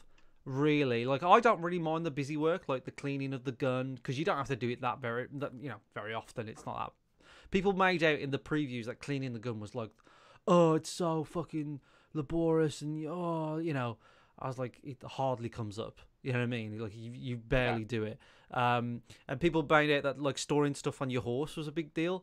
Like I quite like the fact that if you jump from your horse and you forgot your gun, you have to go back and get it. It's not like, do you know what I mean? It makes sense in a way. Yeah, and what I think it does really well at the very beginning, it makes you, like, the characters tell you to do that a lot. Yeah. So they make it a natural thing. So you get off the horse and your character goes, don't forget the bow and arrow. Don't forget your fucking gun. Don't forget your long gun. And like, you don't have to get, which is nice. Don't forget your rifle. You don't have to get back on the horse. You can literally just grab the gun. Yeah, you just from the side, which is not, you know, you can lead the horse. Anyway, the complaint that I've got is I don't particularly like the draw system. I'm not massive on it. I've not done that yet, so I've no idea. So yeah, it comes up a couple of times. It's in Red Dead 1. It was a big deal. Yeah, well, you dueled a lot in Red Dead. Yeah, you don't really do it. Like, it's come up twice, and one of them was like a side mission. I'm not a massive fan. I'm not quite sure how it works, to be honest. It seems a little bit random. But anyway, like it is what it is. Yeah, but my only major gripe with it, and it's not a major gripe. What am I talking about? It's a minor gripe. But I did a mission in the town where you end up in a fist fight. Yes. And again, this is one of the very early missions. But what was really weird was after it, I went back to the saloon.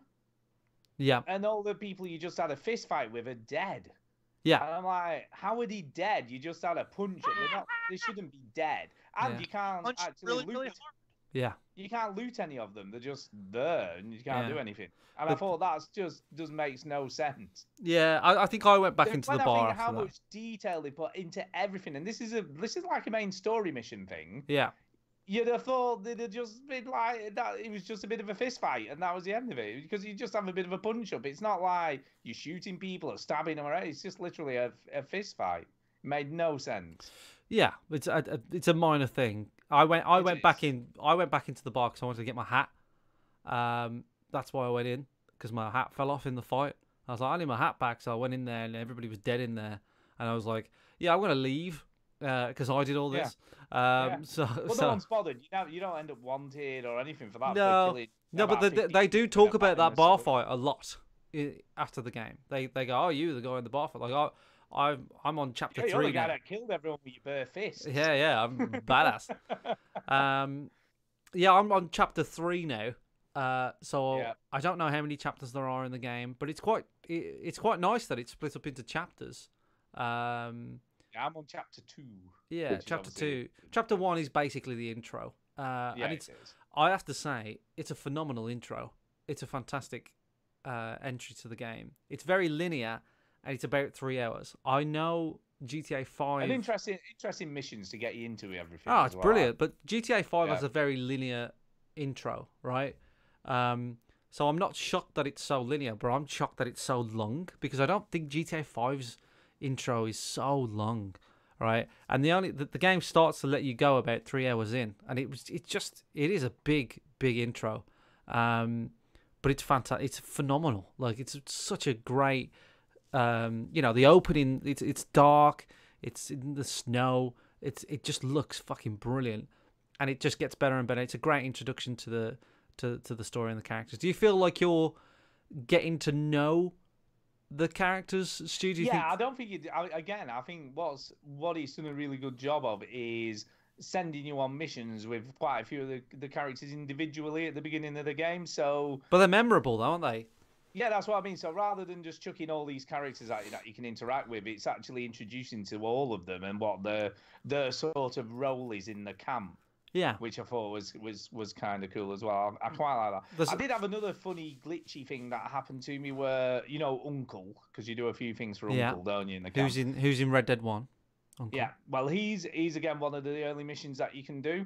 And I happened to just nudge him with the horse, and then he got up and walked off, and then I couldn't activate that mission anymore for ages. Yeah. And I had to go and do other stuff, and then when I came back, he was asleep in the exact same place again, and then you can activate it. So Red Dead 1... weird sort of glitchy things. Red Dead 1 had a ton of glitches, and I've come across a few, like, wobbly bits. But nothing crazy. Do you know what I mean? Nothing like and it reset because had it not reset, that would have been a whole other thing. But it eventually it just reset, and I could still do the mission. Because if that had been a main story mission, that would have been a bit frustrating, I think, because it's only a side mission, so it's not a frustrating thing. But if that had been a main story mission and it was deactivated, and then I had to wait an hour before I could do it again, I'd have been a bit like, what? Yeah, yeah, fair enough. But I think the game really takes its time with the story. Do you know what I mean? Like it really like lets you find out what kind of a character this person is and what kind of character this person is, and it's not all doom and gloom. Do you know what I mean? It's not all like the first trailer of Red Dead 2 is like really like a revenge story, and it was like, we don't what we're gonna do. Whereas the story is actually like pretty fun in parts, and there's a lot of downtime. You have fun with these characters, so I feel like by having fun with them, you enjoy them more, right? Rather than... I do have that sound clip. Sorry, I hate to interrupt, but no, I don't. Movies aren't stupid. They fill us with romance and hatred and revenge fantasies. So like the fact that like you're not just going on a mission and shooting everybody with them. You're spending time with them. You're getting to know them. Even just chatting. Even like going from... Say again, Duke. I want to go around and just shoot everybody. What do you mean I'm have to spend? You can do that as well. I shot someone by mistake and didn't mean to, which was a bit bad because then I've sort of never found out what had gone on, because there's a bit where a guy he recognizes you from Blackwater, and then he goes, "I'm getting out of here," and he runs off, and you can chase him down. And when you find him, he's hanging off the edge of a cliff, and I was meant to help him up, but pressed the right trigger by mistake and shot him in the head instead, and he just fell off. I saved him. Do you know what happened? No, I've no idea because I killed him. He gave me a pen. A pen. Oh, nice. Gave me Well, a I'm pen. glad that I shot him in the head then. Well, there's no reason to keep playing if you've got the pen. That's Gave like me a I know, pen. exactly. and One thing redemption. I like doing is, you know, when someone's running away from you, you can rob them or threaten them or whatever. But if you Yeah, press lasso 'em if you or press up on the D-pad, and it does tell you to do this later on, Stu, just in case you kick off and say, "I didn't know that." All right. If you press up on the D-pad, he aims the gun upwards, so you can shoot in the air, Right, just and to you can sort go of stop us from running. stop the fucking running. You know, so because if you have a witness to a crime, dude, someone sees you do shit. They're like, I'm gonna Yeah. go tell the cop. You can just shoot the gun in the air and go, "You ain't going nowhere, boy." Skyrim, so and so, big bounty added to Whiterun or whatever it is. Yeah. Arthur Morgan You is. can obviously you can intimidate people as well as witnesses if you catch up with them, and you can sort of go, "Don't tell anyone, I'll Don't come tell and shoot anyone." your ass." I'm getting to a point now where I think I like Arthur Morgan more than John Marston. What? What? I absolutely love Arthur Morgan. Yeah. Yeah, he's He's a funny, decent man. Character. He's yeah, a funny, decent like character, because but- John's a bit like, you know, he's had a lot of past and everything, but like in Red Dead 1, he's very sort of dour and he's very sort of like, all right, come on, let's get on with it kind of guy. Like, you know, I got a lot of stuff in my past. but like he doesn't really joke around that much. Whereas Arthur Morgan is really sarcastic. He's really funny, and he has a laugh as well. Like you can like there's like little things where he does where he's just having fun and stuff. So Chinny, would you say he's having a laugh? Is he having a laugh? Is he having a laugh? Yeah, he has a laugh. super By the way, army another soldiers. thing that's quite well hidden is how to save the game if you want to manually save. Yeah, well, yeah, I suppose so. I That's I what also found that as well. I don't know what you want to know, Stu. Yeah, Like, no, I found that just by going through the menu. it's not but you have it's to go not into fucking story space and chem, then is it? Do you know save. what I mean? It's No, but it's like why is it so onerous to just save the well, game? I'm guessing it auto saves. Yeah, it does do that. It does do Oh, that. who But you gives a know, it's fuck? manual save when you turn off to make sure it's saved. Also, don't I tried to manual save during this sort of like a crucial mission where I had to make a choice, and it you? wouldn't You let, can't save. wouldn't your let me do missions. that. No, Nope. You can't save your missions. Yeah, I think Arthur Morgan's great. I love the fact that your hair grows, but you can't. You know, in San Andreas where you have a haircut and you go from a skinhead to an afro, and you're like, how did the barber give me hair? That makes no sense. In this game, you can only cut down. You know what I mean? Again, it just all these little things build up, right? So I know that's a minor And you thing. can get fat, so if And you can get fat and all, again. but it's not too onerous. You know, it's not like a big deal if you lose weight or whatever. But it just all these minor things that they've done just make this world so believable. It is very immersive. Oh, it's just fucking phenomenal. I absolutely love it. Like I need to play this for Chinny then. Chinny! Stuart, stop whining about minor aesthetic details. but This game is it's all about this manual game is built on Yeah. that. Like you know, It it's is. But I mean, really at its is. core, the missions are still Rockstar missions. They're good. I've laughed. I don't laugh very often while playing a video game.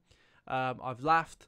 I've cried. I've cried. No, I haven't cried. That's just dumb. But like, I have had like great moments in the game. The missions are like they're standard missions, right? But they're paced out a little bit more. I suppose I could see somebody complaining about the pace of the game because it can be quite slow at times.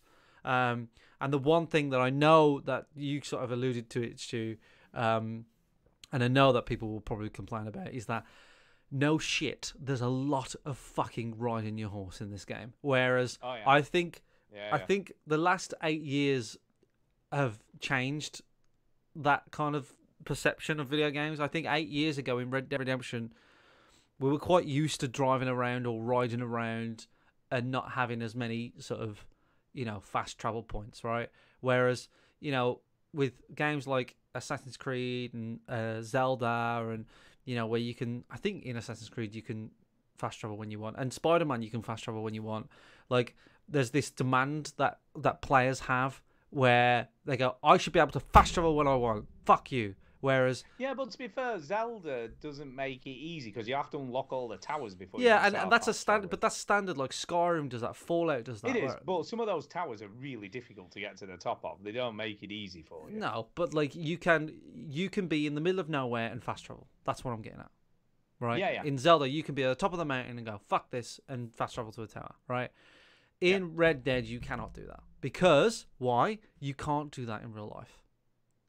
I honestly think that the question that they constantly ask in this game when they were making it was, could you do that in real life? Because if you can't, then you don't. That's the way it is, right? And you have to drive to the nearest town, find a stagecoach, go up to the guy at the stagecoach and say, hey, I need a lift. Where? I need a lift to Valentine. Okay, great, get in. You know, that's the gist of it. No, there is a way of normal fast travel, but you've got to unlock it first. What do you mean? So basically, to unlock normal fast travel, you have to upgrade Dutch's bit of the camp, which costs about $500, and then you have to upgrade your bit of the camp, which costs however much that costs, and then you unlock a fast travel map once you've done that. I've unlocked Dutch's bit. I haven't unlocked if you unlock mine. your own bit, if you unlock Arthur's or upgrade his part of the camp, right, you then unlock a fast travel map, and it allows you to fast. I only found this out by reading on the internet because I would have had no idea. There you go. But it unlocks a map that allows you to fast travel to places you've already visited. Oh, okay. So camp or towns that you've been to. Right, interesting. Well, there you go. That blows Well, everything again, else it doesn't make it easy because you've got Doesn't make to it earn easy. quite a bit of cash first to do that. Yeah, what do you think about contributing to the camp? That's all right. I don't mind that because, again, unlike games that have done this sort of thing before, like Assassin's Creed and all that sort of stuff, you just put your money in the kitty and just stuff happens. Yeah, and it just helps. Like I say, it unlocks fast travel. I'm guessing it unlocks other stuff in the camp as well. But you have to buy it yourself, though.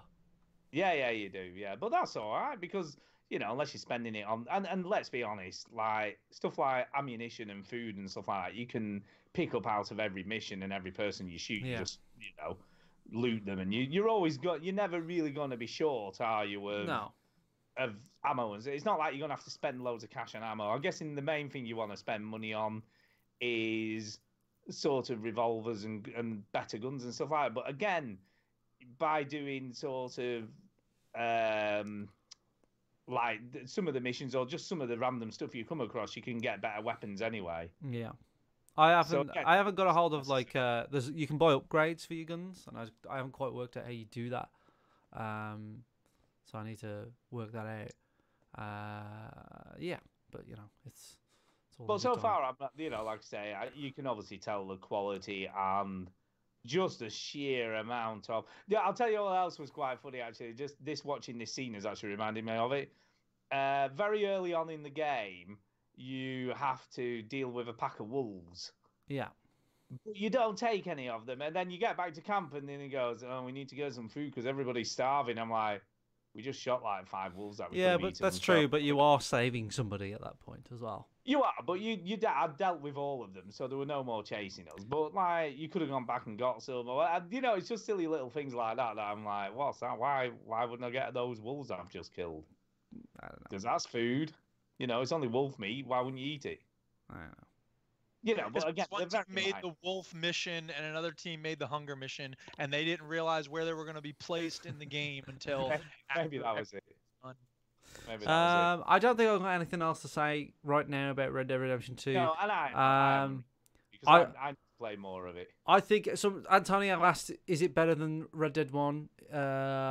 Is it a better intro than Red Dead 1? I think so. I think the intro is phenomenal. And it doesn't drag on as long because it's saying like he's going 3 hours. Hey, I think what I considered the intro to Red Dead 1 dragged on for ages because you have to do the ranching stuff and you have to do all these menial tasks for dragons in this game. There's a what? You said it dragged on. Drag on? But yeah, I think the earlier missions in Red Dead 1 were way more boring than the. I don't the remember them. See, it's been 8 years, so it's been a long time. I remember because I had PlayStation Now for a bit and it was on there, so I played like the opening of Red Dead again. Yeah. It goes on way longer than you remember. All that stuff and save the cattle from the thunderstorm and. Oh, I do remember that. Yeah. And you have to go around the camp and shoot like wolves that are trying to steal the cattle at night, and there's loads of really boring missions. Is that what you're doing for Bonnie? Do that for Bonnie? Yeah, so there's loads of Bonnie missions at the beginning of Red Dead 1 that you have to do. So like they take ages. I watched a recap of Red Dead 1 because I was starting to notice that a lot of the characters from Red Dead 1 are in Red Dead 2, I right? think I need to do that because I can't remember what everybody Because did in Red Dead. I would recommend it. The IGN have got a really good 5 minutes of Red Dead 1, and it just gives you the gist of what happened, like nothing crazy. And it shows you the characters older and pretty much how they go, right, in Red Dead 1. And it's really interesting because I knew that one of the characters had a role in, like, I was kept on seeing this one of the characters in Red Dead 2 has a big role, and I knew that he was in 1, but I just couldn't remember what he looked like and stuff. But then, and this isn't a spoiler for Duke or anything, but there's a character in Red Dead 1 called, I don't know if you remember him, Duke, called Landon Ricketts. Yeah. He's the one who has the best line in the whole game. Because they're down in Mexico and everyone's pointing guns at each other, and someone says, "There's got to be a name for this," and he says, "It's called an impasse." Yeah. So Landon Ricketts. And for those who don't know, sorry, I know I said this last time we talked about Red Dead Redemption, but that's called a Mexican standoff. Yeah. So the fact that he says it's called an impasse is a hilarious joke. You should all be falling out of your chairs if that's the first time you realize that. You're welcome. It's a good joke. But like, so Landon Ricketts hasn't appeared in Red Dead 2, but because I watched the recap, the Arthur Morgan says, like, I think he's joking with one of my favorite characters in the game. Is this Irish chap? I won't really talk much about him, but he's very, very funny. I don't think I've come across. No. Yet. I forgot his name. I think it's Sean, and he's fucking brilliant. He's so well acted and funny, and he's I think he sort of like does something quite bold and rash or something. And Arthur Morgan says, "Who do you think you are, Landon Ricketts?" Right? And I just thought, oh, thank God I watched that recap video because I never would have remembered that. So Landon Ricketts is this like legendary like cowboy. So it's even if they never put Landon Ricketts in this game, the fact that he mentions him was quite a nice little touch. But I would recommend anybody who's playing Red Dead Redemption 2 or going to have a recap of the first one because the characters. I think I'm going to do that before I carry on the characters pop up, and basically just for the overall. I know this might be obvious to us three. Sorry. Whereas Red Dead 1 is about John Marston cleaning up the old gang, right? John Marston used to be in a gang, and he's been, to be free. The law have said, hey, if you kill them all, then I'll let you go, right? That's basically Red Dead 1, right? Red Dead 2 is the gang. You're playing the gang, right? So you need to know who these characters are, and also the guy who gives John Marston those orders in Red Dead 1. You need to remember his name as well, because that's important, because there's a great couple of scenes where that comes up. So I think it's vital that you sort of recap on Red Dead 1. Yeah, and it is lest we forget, it's a long time. 8 years. Red Dead 1 came out. 8 years. It's a long, long time ago. Yeah, so you got to recap on it because. And we played a lot of other games. Yeah, a lot of. You played a lot of video games. You've watched a lot of movies. And it's hard to keep. I mean, the funny thing is, right? It's 8 years ago since I played Red Dead Redemption, and I still remember a lot about that game. I play a lot of video games, and sometimes I play a video game. Like I was thinking about a video game today, Recall, right? And I was like, I don't remember a fucking thing about that game. Like, I don't remember anything about it, really. Like, I remember this tiny bit and this bit, but that's it. Whereas with Red Dead 1, I remember quite a lot. A lot of it. Well, that's just the quality of the story beats, isn't it? And the fact that it did have this really interesting, grounded story for you to play through. Yeah. Is this you playing, by the way? This is me. Yeah, that happened. Have you got this obsession with running into stuff? No. So the thing is, we talked about this. That's the third time I've seen you. No, I know. Right. When the thing that you brought up right at the start. When you set a waypoint and you press and hold A and then you press and oh, that happens because of that. Your horse is on an automatic track. This mission, this car, which is in the middle of the river, that's part of a story mission. What was there about 20 minutes ago, right? So the reason, so if there's something in the way, it's on the road. Yeah, it'll go over. So it's basically the equivalent of texting while driving. Something funny. way. Funny. Yeah, because I haven't actually done that yet, because I only found that out after I've been playing it today, that you could do the cinematic thing. Yeah. So I will be making more use of that, though, because that's so much better than sitting there with your thumb on the X button while I'm waiting to get there. My favourite game ever changes a lot, right? But the top three are Super Mario World. This is in no particular order. Red Dead Redemption and Portal 2, right? Those are the top three. Yeah. Which are all similar for us, to be fair, because I would imagine both myself and Duke would have Red Dead 1 and Portal 2 in our top 3 games as well. It's up there. I don't think Duke would. He'd probably have some arty-farty stuff, right? Like Myst or whatever. Space Ken. Skyrim, Rocket League, and Portal 2. Yeah. So anyway, but like, it's that those three are up there. They're always at the top, right? I have a list here. I keep a list by me of my favorite games ever, and Red Dead 2 might overtake one of those games. Oh my goodness! Well, I would imagine it'd overtake Red Dead 1. But are you gonna bump Mario out? So that's the thing. Do I bump Portal 2 out and put Red Dead 2 Hell and then? No, you don't bump Portal 2 out. You want to fight? Hell no, you can't I'll bump come Portal back 2 out. over there and fight you. So when people say, "Oh, is it as good as the first?" Like this is, I think so far what I've played, it's fucking way better than the first one. I will have to play the first one again, and you've got to appreciate that the first one was made in 2010. It was great for its time. It'll be interesting to play the first one after you finish this one. Yeah, because I think you'll appreciate a lot of the characters a lot more after playing it with them. But one more thing. Antonio says, "How do the horses control?" I think they control very well. I really like the fact that you can click the left stick in and praise your horse and say good girl and all that sort of stuff. But it controls really well. If it's really cold and like a moonless night, can you move up next to the horse and skin it and live in it? Just right? And no, I was thinking show it some love. Having sex with it. No, no, you can't do that. As far as I know, you can pat it. Why should I even buy a PS4 then? Yeah, that's true. You do unlock new moves with the horse as it gets more skill, as you bond with the horse more. Yeah, don't kill your horse though. No, so you can skid with the horse and you can move it left and right depending. I've just unlocked the skid. It depends what horse it is. So different horses can do different things. Yeah, so I've just unlocked the skid. Yeah, it's very good. I don't think there's a lot more we can really say about it at this point. That's kind of. It's one of the greatest games ever made. Go play it. Covered a lot, but yeah, like I say, overall, I think it's pretty incredible what they've achieved so far. Yeah. By the way, I'm assuming you started the game with the subtitles turned off, did you not, or did you just leave those on? I just leave them on. I like to have them on. Kind of doing with subtitles. I'm just I want it to be subtitles. as cinematic as possible. No, I leave them on. The reason I use subtitles is because when I play Skyrim, I want to be able to skip through the dialogue as fast as possible now.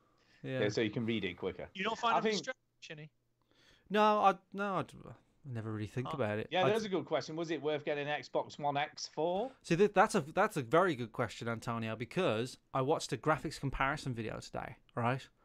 And someone tested it on the Xbox One, Xbox One S, and Xbox One X, right? And the answer is no, because it runs fucking brilliantly on all of them, which is a credit to Rockstar. Yeah, can I just say, by the way, when I went to Arcade Club, believe it or not, they had Red Dead Redemption 2 on one of the PS4s set up and running. Yeah. For whatever reason, people wanted to play the opening or whatever. It was a bit weird, really, because it's just people kept coming and going and playing a bit more of it. And obviously, I've got a PS4 Pro. And I've got to say, graphically, it ran fine, but graphically, you could tell it didn't look as sharp and it didn't look as quite as good.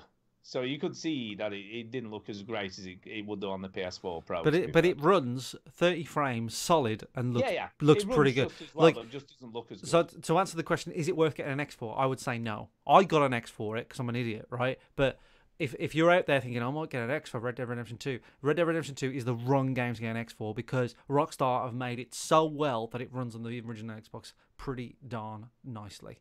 Yeah. And I imagine the same's true for the PS4. Yeah, I think it is. Yeah. The game is brilliant. Red Dead Redemption 2. Yep, it's pretty good. It's pretty good. Right, we should do some emails at this point because we haven't got some.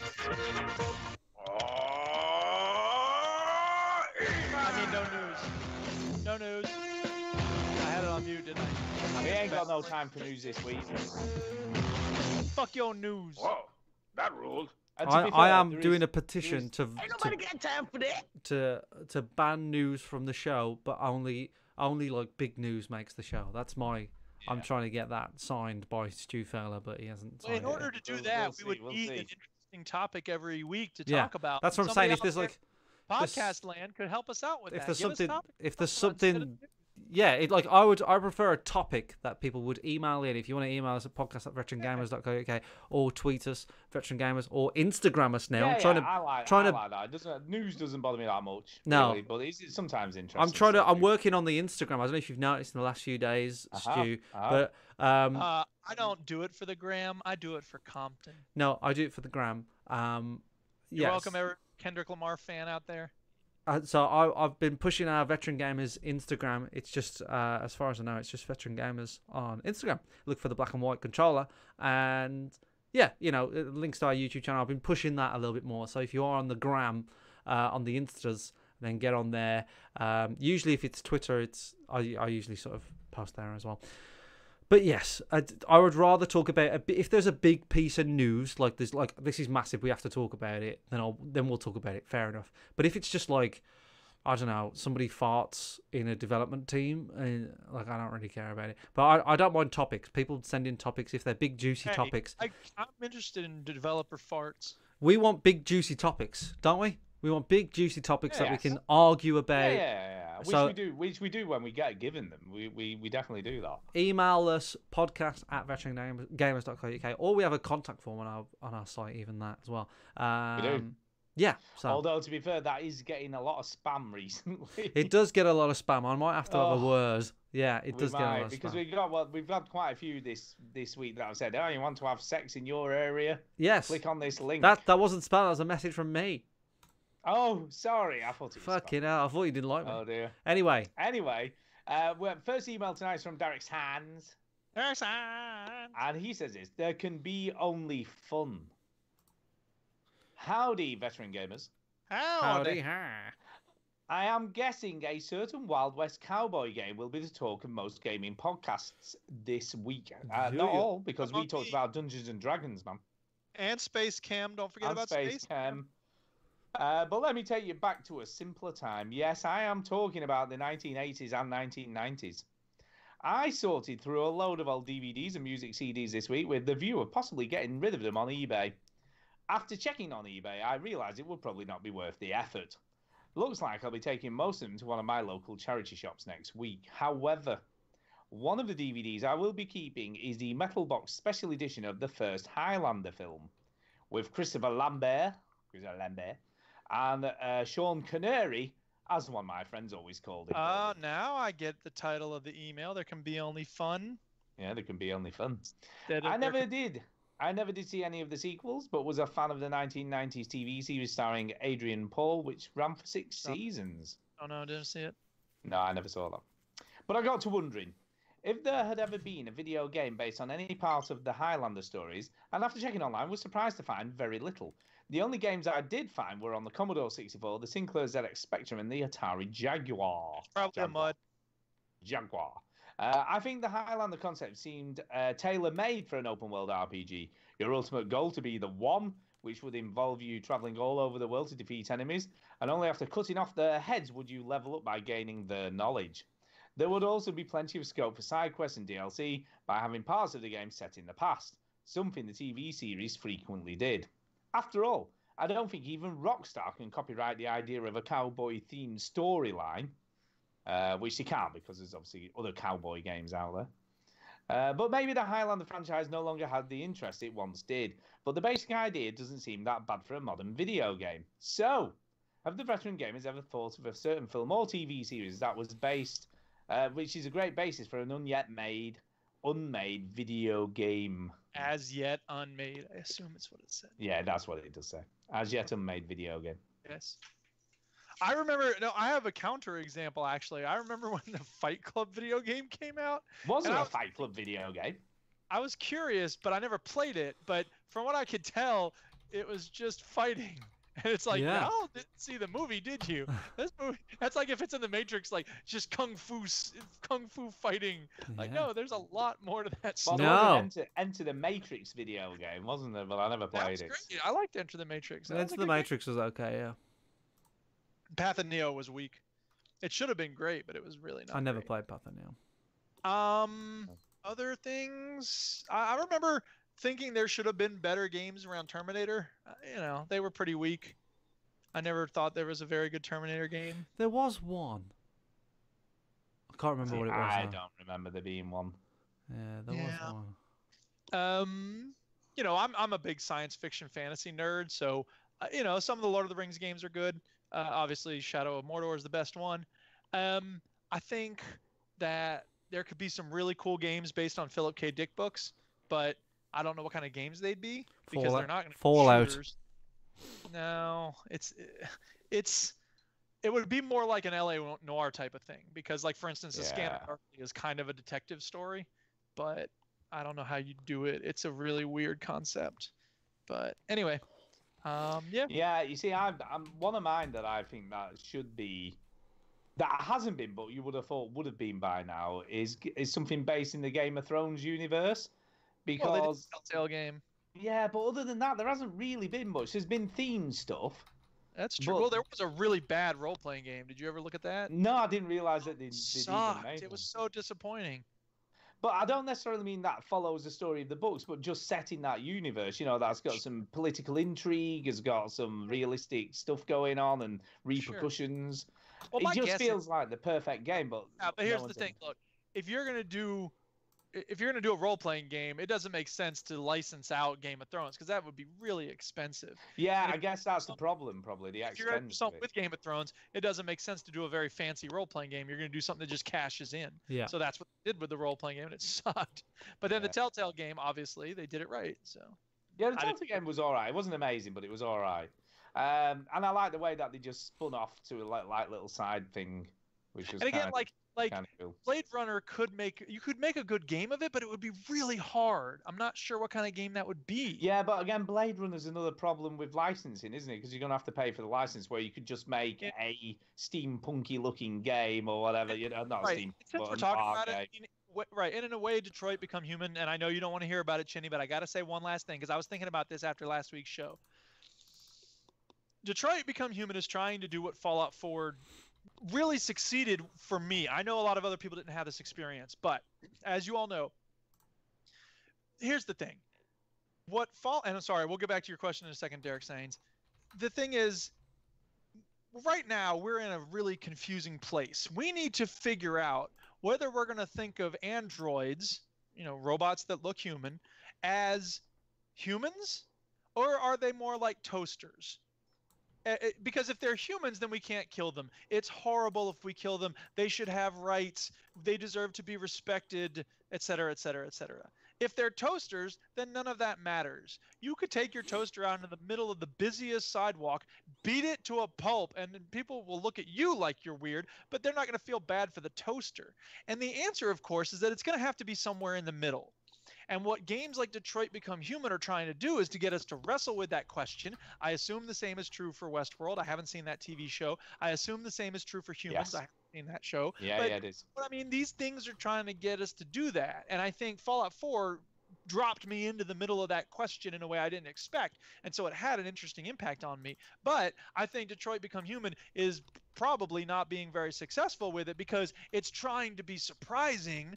And meanwhile, there are more subtle questions to be asked along the way to get us to wrestle with that question.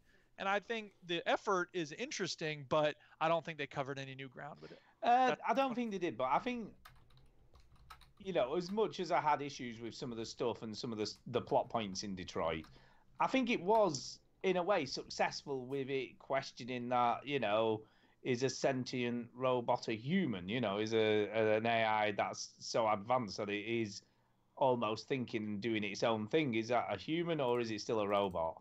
Yeah, sure. Or is it a sentient being? And I think it does a reasonable job of asking that question.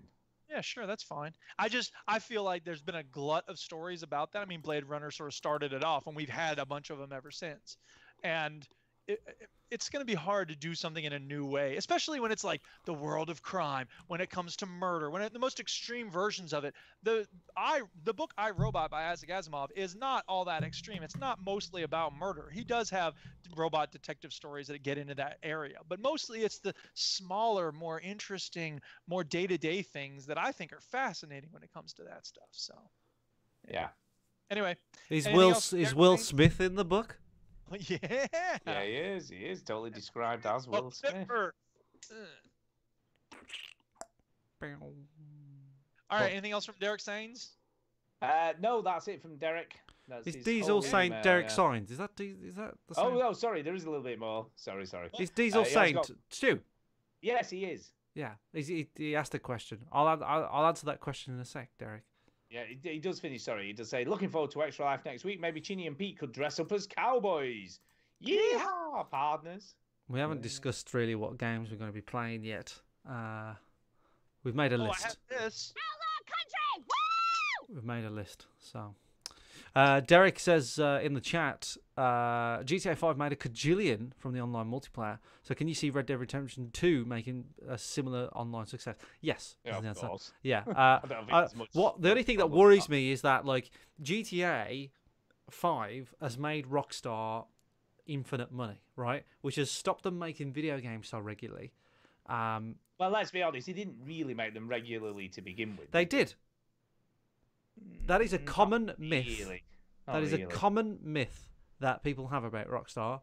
But I think if I Google Rockstar, yeah, but there's between what they make and what they're just the producers for or whatever, the publishers. Nope, you're still wrong.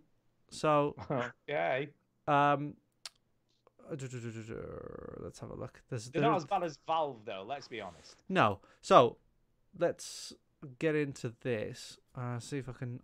It's a really fucking tiny thing. So they release a game almost every year until GTA 5. Well, I suppose if you can, would you count the Lost and Damned as games and things like that? But you know, they're pretty good on it. No, they're just publishers for that, though, aren't they? What? The Lost and Damned? It's a DLC. Sorry, DLC. Yeah, but they're pretty big DLC packs. Game, I guess they're pretty more like an expansion, aren't they? They're pretty. I mean, I would take that. Separate. I would. Who wouldn't love a massive expansion pack on GTA 5? Do you know what I mean? It would go down a storm. So yeah, they. Yeah, sorry. Let's have a look. Tony as well, wasn't so look, 2008, GTA 4 and Midnight Club LA. 2009, well, this one doesn't really count. GTA Chinatown. That was a good game. Chinatown Wars on the DS. 2010. They'll have just had a little team working on that, won't they? 2010, Red Dead Redemption. 2011, LA Noire. 2012, Max Payne 3. 2013, GTA LA 5. Noire, they were just publishers on that. They weren't developers for that. Yeah, but you could say that about Red Dead. No, it's Team Bondi though, wasn't he? Team Bondi in Australia, but it's like a core of but that was nothing to do. No, I don't buy it. No, wrong. Right. GTA 5. They were not even a Rockstar studio. It's very boring. GTA 5, 2013, 2014, 15, 16, 17, nothing. So my worry is that they're going to release Red Dead Redemption 2 and then it's going to be another fucking 5 years before we get another Rockstar game. That's my only problem with it. Well, that's probably true. And then it's interesting because Dan Houser recently has been saying about the fact that it would be very difficult to release a GTA 6 at the moment. Yeah. I don't want a GTA 6 though. Right? Yeah, but that's what it's gonna be, isn't it? Not yet. Like they're working on one. I'm guessing. Can you imagine a Bully 2? Yes. With like these graphics, or like just something else. Like Red Dead was something else, wasn't it? Remember when Red Dead Redemption came out? Yeah. It was something else. It was like LA Noire. It was just something else. It was, but it was still based there's on a whole more universe of possibilities for that. I would prefer, look at what's CD Projekt Red have done, right? They've gone, right, we've nailed The Witcher. Let's just pick something else. Like, let's pick an IP. Let's Devolve at first. So but hang on. That was made by Capcom. Different thing, right? Yeah, but it was still based on a previous franchise. Whatever. But you know, they just had a stab at something else, right? Like The Witcher 3, they bought the rights for The Witcher and then made it, and then was like, well, what other rights are cheap that we can just like piggyback on? Cyberpunk is and scam the author out of millions. Cyberpunk is not really. Cyberpunk I know, is I'm joking. Jesus. Yeah. Cyberpunk is a board game, right? And they just bought the rights for it and then just fucking made a game out of it. So I want Rockstar just do something else. Like they could, you know, they could make something else that would just be brilliant. I don't think they will. I think it'll probably be another 5 years before we get another Rockstar game, and that will probably be GTA 6. I'm not very happy about that because I don't particularly, you know, I like GTA Online. I think GTA Online is really, really fun, but I'm not playing it over and over again. I would take an expansion pack or a DLC thing any day. But that's just the nature of the beast. That's why these games are so good, because they worked on it for fucking 8 years. By the way, can I just correct you? Go on. Because Red Dead Revolver was developed by Rockstar San Diego and published by Rockstar Games. It was made and published by Capcom, and then to finish the game, right? Because it got abandoned. Rockstar took it on and pushed it out. You are they still finished it, though, didn't they? They finished it. They Boring. They printed it off. Stu. Yeah, whatever. Shut the fuck up. You're right. It says under the oversight and funding of Japanese video game publisher Capcom. There you go. Don't fuck with me and Rockstar. It's very important that we argue about this technical point. You missed an email anyway, Stu. No, I've got loads of more emails. We've got about 3 more. Oh, well, hurry up. Come on, Jesus. Anyway, next one's off Peter Robertson. Yeah, go on. Peter Robertson, and he says, getting older. Yes. Says, hi, guys. Yep, definitely. I was a few weeks behind as I saved up some shows for holiday and travelling time. So firstly, thanks to Jason G for suggesting Dr. Death. I had just finished a Teacher's Pet podcast. Also enjoying Serial's latest season. Yeah, I'm listening to that at the moment. Hell yeah, good. That's awesome. I love it. I haven't heard it yet. Looking into the American justice system, true, untrue, or somewhere in the middle, it's very thought-provoking at the very least. It's totally true. What do you mean untrue? What's untrue? I don't know. Well, from what I've heard so far, it's just based on real-life cases that have happened, so I don't know how it's journalism. That's long-form journalism. It's awesome. Well done, Serial. You rock. Another patch on this great pod-crafted delight, of course. Yeah, right. I think that means us.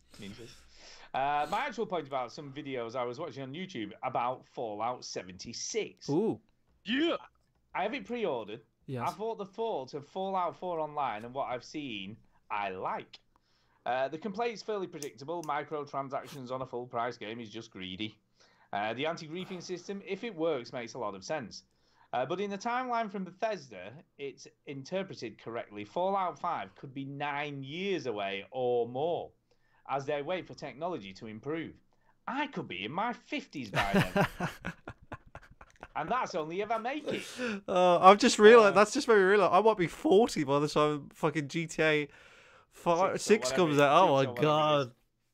We could all be living underwater or ruled by Ned Flanders. Yeah. The veteran gamers nice. may have... I like the Simpsons moment. It's good. The veteran gamers may have its first Sony award by then. No, this whole new enlightenment thing where we have to be told everything about everything all the time is dreadful. Is it fake? Is it real? Should I worry about this or that? The truth, I fear, it's a created distraction so the huge companies can destroy the planet for profit while people worry about the wrong things. Yeah. Or maybe I'm just old and bitter, which is why I enjoy listening to people like you complaining about stuff. It's like a strange lullaby. Thanks again, guys, and keep up the good work, Thank you very much, Pete. So there you go. Good job there, Pete. Pete. You can't fire Pete. I'm going to go tell him to suck it. Yeah, suck it, Pete. Suck it, old bub. You're not. Yeah, so we're all getting older. It happens. You know, I was... It's the part of the show where I come back into the conversation with a vengeance because I finished grading a stack of papers, and now it's Miller time. Yeah, I was 25 when Red Dead Redemption 1 came out, you know. Like, wow. Like, do you know what I mean? It gets to a point where, like... You look old now, doesn't it? I might be fucking dead by the time GTA 7 comes out, you know what I mean? Like, it's like, it might be over. Yeah. The thing I've learned is that I just cannot play video games for for more than 4 hours a session now. Like that. I remember playing Alan Wake. Change, man. You used to be. Ah, 12, Alan Wake, what a game. 12 What a hours game. straight. I played Alan Wake. That's brilliant. I remember playing lots of video games just for a long, long time. I really struggle to do that now. I'm the way, looking can I at the just screen say- and I'm struggling. Go. Can I say, I know we're not doing news this week, but for whatever reason, Let's do Here it. comes know- a news story. it's not a news story really, but it's regarding Alan Wake. You know that it got removed from everywhere because of licensing issues with Roy Orbison. Well, So they yeah, had to remove it. that's off the problem Steam with and it- music. Yeah, it's just Yeah, because they only had license for so long. They've obviously 10 got it years figured- probably. Yeah, they've obviously got it figured out because it's back, It's back. this week for Halloween. So they've got it back on the stores and stuff to buy again. So if you never played Alan Wake, it's so good. I love it. Duke hated it. I loved it. I'm not sure what Chinny thought. I can't remember. It wasn't for me. I thought it was good. Yeah, it's good. Anyway, we have got another email off Rob, and he says this: "Hey guys, Hey, first time emailing in." There you go. yeah, we've met Rob just- in real life. We did, and just want to let the fake Chinny know I've joined the PUBG Chicken Club. Wow. I was teasing Rob at the arcade club because we were like kindred spirits at the start because he was like, "Oh, I haven't got a chicken dinner either, Chinny." I'm like, "I know, it's so frustrating." Then while I was at the arcade club, I got my first solo chicken dinner on the PC, and he was like, "Fuck you, Chinny, I hate you because now you know." And I was like, "Don't worry, Rob, it's not going to change me. I'm still the same. Fuck you, Rob. You're fucking pathetic at PUBG." But now he's in it. He is. He said after 320 long hours playing the game, I got my first solo chicken dinner with 6 kills. Congratulations. Voice. I've never felt so nervous in my whole life. With 2 players left, haha, I thought I'd let Chinny know, as he was giving me shit all day after he got his at Bury, lol. Thank Good you, work, Rob. dude. Anyway, love your podcast. Keep up the great work. Rob. Thank you, Rob. Thanks, Rob. Congratulations. That's a Rob. big deal. Get your man, Rob. Thank you, Rob. Final one is from Lewis, our other very regular emailer. And he says this: "Hello, veterans. Hello. I'm back again with another email. Wow. Yeah, let's hear it. I hope you're all well as normal. Last week I said I was getting Cuphead. However, I wanted a Switch game, and my mum bought me Mario Kart 8 Nice. Deluxe for the Switch. Yeah. So I've been playing that instead. It's a It was great my- game. It is a great game. It was my birthday yesterday, and I finally got a laptop. Ooh. Sweet. It's not the most powerful laptop, but it can run some games. Ooh. Any Well, suggestions for a good PC game with low power requirements? Well, there's some very obvious PC games that work Space with very low. No. Prison Yes. Prison Architect. Space Game. No. Portal and Portal 2 run Prison on full Architect. everything. Prison Architect. Yeah, that's pretty good. Half-Life 2, that runs on anything.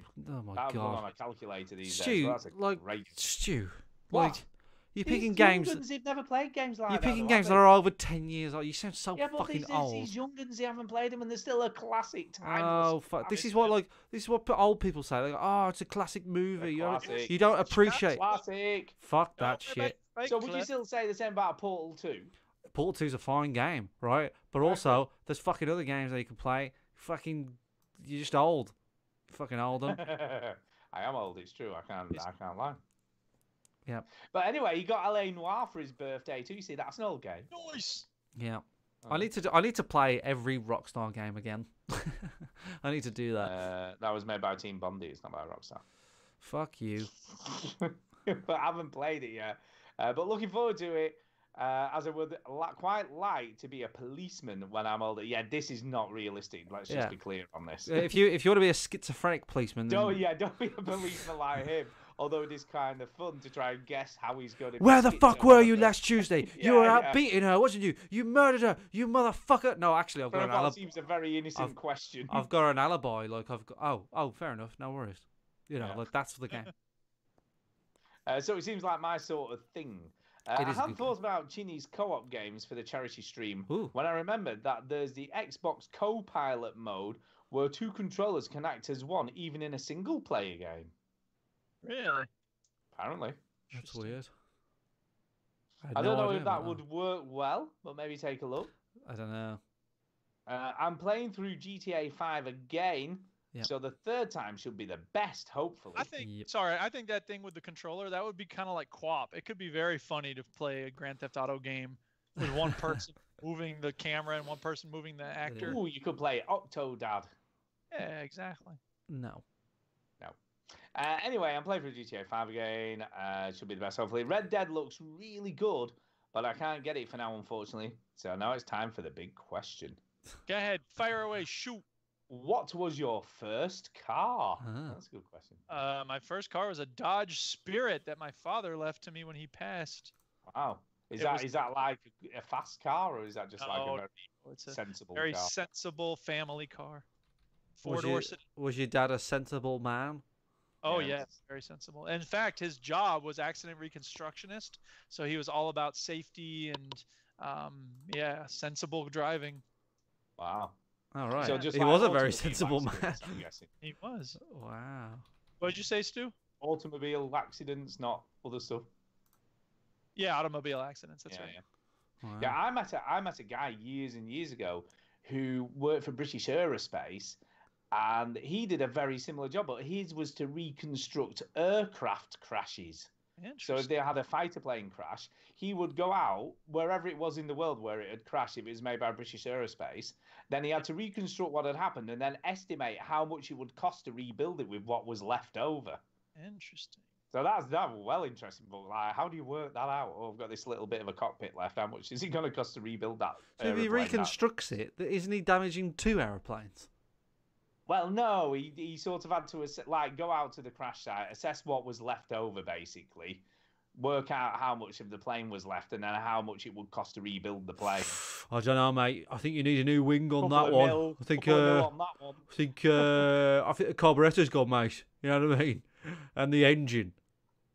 But the funny story, he did tell me, I know this is like just diverting, but he told me a story once about a guy who was somewhere in the middle of nowhere. It was somewhere in like some remote country somewhere. And he couldn't be bothered to test the plane. So he taught one of the locals to sit in the cockpit and fire up the engines and stuff. So he didn't have to do any of it. But the guy who he taught put the afterburners on by mistake while it was on the ground. Oh no. And he basically flew out of the hangar with the chocks in place. So, like obviously to hold the wheels in place, across the runway and just ended up nose down in a ditch Nice. with the afterburners still going. And then the local just did a runner and he had to go out there to work out how much it would cost to fix it. You really do have a story about everything. What's your I have a fucking story first about- car? Anyway, first car, yeah, I had an Escort Mark Jesus II. Christ. It should be just a quick. I know, Escort Mark II, and it had wide wheels on it and wide sills and stuff to make it look really like boy racer-ish. And it was Escort. cream. And it was crap. Terrible car. Escort So there you Mark II. Is this Yeah. your first car? Man, that's old. Yeah, well, I'm old. I'm old. Remember, I'm old. It's on the screen now. Is that your first car? It's not yellow, I'm guessing, but is that... No, it was that Flying Banana. My mate had an Escort Mark 1 that was bright yellow. Is this your car? If it's an Escort Mark II, yes, that's my first car, yeah. First ever car that I had. Fucking hell. It looked very similar to that. That's how it looked, apart from the fact it was cream, not yellow. Wow. And it was terrible. And it used to leak. Water used to leak out of the radiator constantly. I used to go for about a litre of oil a week. It was a terrible, terrible car, but it got me from A to B. It was rear wheel drive as well, because that's how old it was.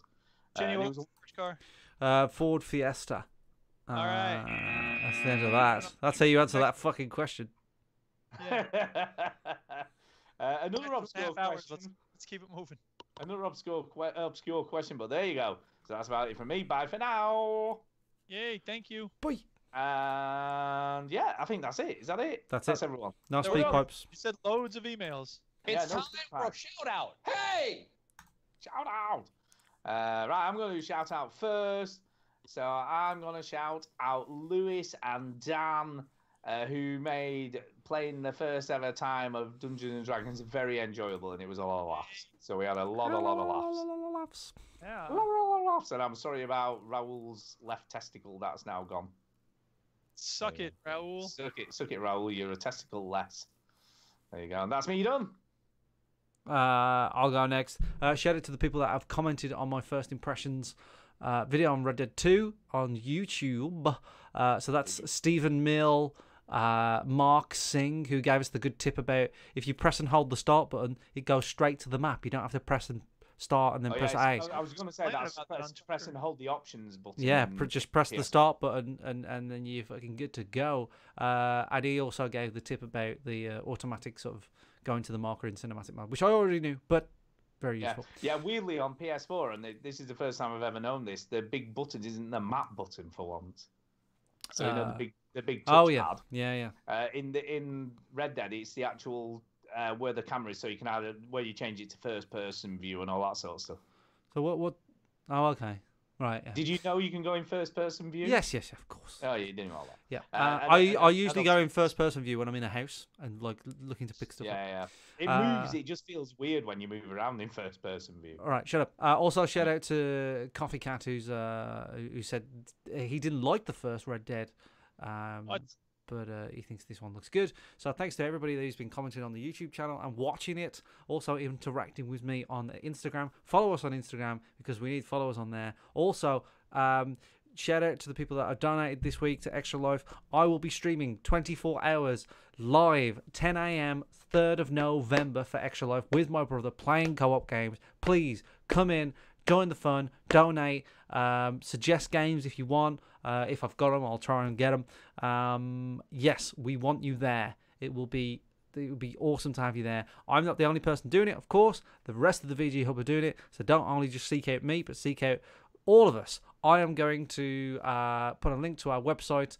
We need to update our website, Stu. Maybe me and you could do a bit of effort and, I don't know, do something on the website. Yeah, I'm not a bit rubbish. By the way, Antonio said he sent a SpeakPipe, which he possibly did, and I think it was earlier on in the week, and I might have forgot to send it to Duke. You did not send it to me?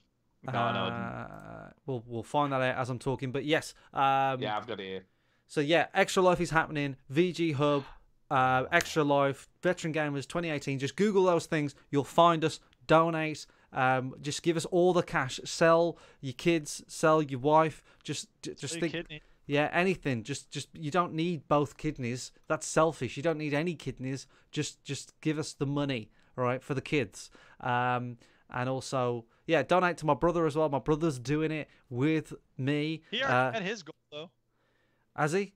Well, fuck him then. Don't donate to him. Donate to me because it really means a lot. And if you really want to give back to this show, and I'm being absolutely serious now, you know, Duke, Stu, and I, and everybody else in the Veteran Games, the VG Hub, the Overseas Connection stuff, we do this for fun. We do this because we love it, right? We enjoy talking shit, and we enjoy the fact that you guys can drive or go to work and just take your mind off things. If you want to give back... Watch out for the deer! Watch out for the deer. If you want to give back in any way, this is the only time of year, really, that we ask anything of you. So, can you please put your fucking money in your fucking pockets and give us cash? Cash. And that's it. End of rant. Can I just say, Antonio did send one, but it was literally directly after last week's show, so that's why I've missed. Oh, I know why he sent it, because he sent it because that will be the 300th one or something, or 200. Oh, that's right. Yeah. So I'll forward it on to you. Because he said whoever sends the next SpeakPipe is going to be the 300th one, and he sent it straight after the show. That's why. So what is it? So there you go. Go on then, Duke. What is it? It's only 30 seconds, so it's not very long. Yeah, you sent it. Okay, hang on. I have. Well, I wasn't looking. I was playing. I can stall for I can stall for 10 seconds, Duke. We've been getting some good. I don't know if you've been looking on the Instagram there, Stu. I don't know if you look at it really. I've never looked at it. No, but like Instagram's pretty good. So the way I've been using it is basically like now and again I want to know what people are thinking or what they think of Red Dead, so I'll do a video on there. And we've got the bio of the YouTube channel on our Instagram. So here comes the SpeakPipe. What? You go away, ad. My SpeakPipe putting ads up. All right, here we go, Antonio. I just wanted to be the 300th SpeakPipe, really. 300! I'm doing Extra Life as well for November, 4 p.m. till the next day, 4 p.m. And it's my 21st birthday. Oh, on the sweet. 3rd November. So if you want to come and something. say, ha, you're playing games on your 21st birthday, you come do that or donate. Twitch.tv is actually not a podcast. Yeah. It's not selfish if I do it for charity, right? If I do the, a self-promotion for charity. Of course. Right? Oh, no. It's fine. Yeah. Whatever. Love you guys. Bye. Yay, Antonio! There you is our go. Fine. favorite subscriber. He wins a special prize in the form of Big I salty kiss off might be YouTube. giving away some prizes for Extra Life as well. I forgot to mention some gifts, some there's a big kiss for Antonio. maybe There you a go. game or so, and maybe some Oh snap! some stuff. I don't know yet. I have to conjure it all together. Also, thanks to another shout out. Thanks to Armar. He knows why. He knows why. Yeah. And I will shout out everybody listening. We appreciate you listening. So thanks for listening. Is that Listening. Yeah, that's it. We're Yeah, done. 10 it? a.m. Thanks so much 3rd for of being a November. voluntary listener. Ah. 10 a.m. 3rd of November. Be there, be square. Extra Life.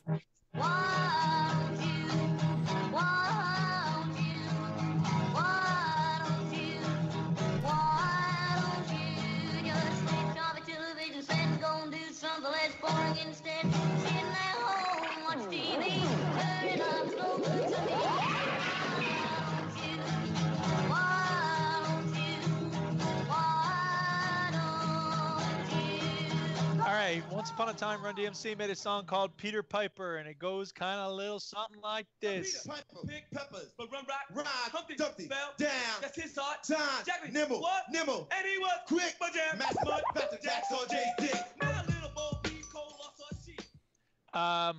But a guy called Luke Ski did a song once called Peter Parker. Pop pictures For JJ's Rag, Inner reading, Active Science lab, Winner long came spider, Who bit now? he is web swinging, and swinging through NYC. Now Spider-Man, he was so cocky, and all he wanted was the Buzz TV. But after Uncle's murder, it made him see, with great power comes responsibility. And now criminals all around the town will turn tails and scatter when they hear this sound. Whip cup, whip, whip, whip cup, whip, whip, whip cup. Namely, your friendly neighborhood Spider-Man. Spider-Man, Spider-Man, does whatever a spider can. Spider-Man, Spider-Man. Awesome. There you go. Hooray Yeah. for Luke Ski. Missy Elliott also uses that sample in Get Your Freak On, I think. Yeah, that's right. But Luke Ski's done a lot of funny nerd-based songs. He did one Because I'm Jedi, which is a parody of Because I Got High, using Star Wars stuff. And yeah, he's done a lot of good, amusing, nerdy. He's the Weird Al of nerd culture. What's his name? Luke Ski. All right. First name Luke, like Skywalker, Is he but bald? S-K-I. Maybe. Oh, no, he's not. No. Anyway, Hey, by the way, go and watching the new Halloween on Halloween. oh, all right, scary time. Scary time, Halloween. So yeah, go and watching Halloween on the Halloween. Look behind you.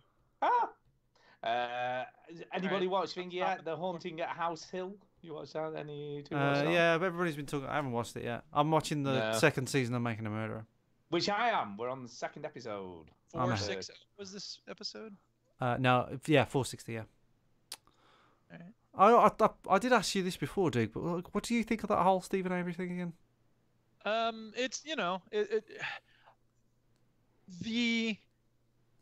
the shorts, the dishonesty of the police department that's kind of par for the course in a lot of American cities. Usually it's particularly focused on black folks, but it's often focused on poor folks. So the fact that Stephen Avery's family is running this, auto wrecking yard and they're pretty poor, like that's I think it fits the sort of standard image of how the police operate. And look, to be totally sympathetic with the police, they have a tough job. When a murder happens, they're required to find someone to blame for it. And unfortunately, they often, as a result, because of that pressure, because they want to look good, because people have careers, they take shortcuts. They fit. See, what I think is interesting so far with the second season is they're not so much proving he didn't do it, but just proving that the way they describe it happening couldn't have happened. But it doesn't necessarily mean he didn't do it. Well, of course. And that's the thing, is that the police have to build a narrative, right? They have to tell a story. And so they find some evidence, and then they tell a story that surrounds that evidence. But if there's other evidence that challenges it, that's a problem. And look, law enforcement ought to be interested in finding the person who actually did it, right? A, because you want to make sure you're punishing the right person, and B, because the person who actually did it, if you have someone, the wrong person in custody, they might be out doing more bad stuff. So, but the reason why I'm interested in you, Duke, is because you like 2 miles from it, right? You like live right by it. So like when it happened, you must have heard about it and seen it and stuff. I actually don't remember hearing much about it, but Ah. I mean, it's the thing is that, like, unfortunately, that kind of murder isn't rare in the United States. So, the aftermath of it, I think I heard more about that, when the trials were happening. Okay. Yeah. The actual crime, not so much. But again, it didn't really get a lot of stuff until the Netflix documentary came out, did he? Right. Because Duke's point, because but then because it happens so often. Well, right, that's the sad part. There we go. Anyway, the second season is good. Keep watching, Duke. It is interesting so far, I must admit. But like I say, for me, second episode in, it doesn't prove he didn't do it. It just proves that keep watching. It didn't happen Keep in the watching. way that they're saying. Keep watching. Yeah. All right, guys, I gotta run. It's late here. It's 6:30. So, yeah. It's late here. It's fucking half 11. Do your clocks go back next week? Is it? I think it's another week. I think it's next week. I think for you. I don't know. I'll find out and let you know. We switch on November 4th, so it'll be next. That's next week.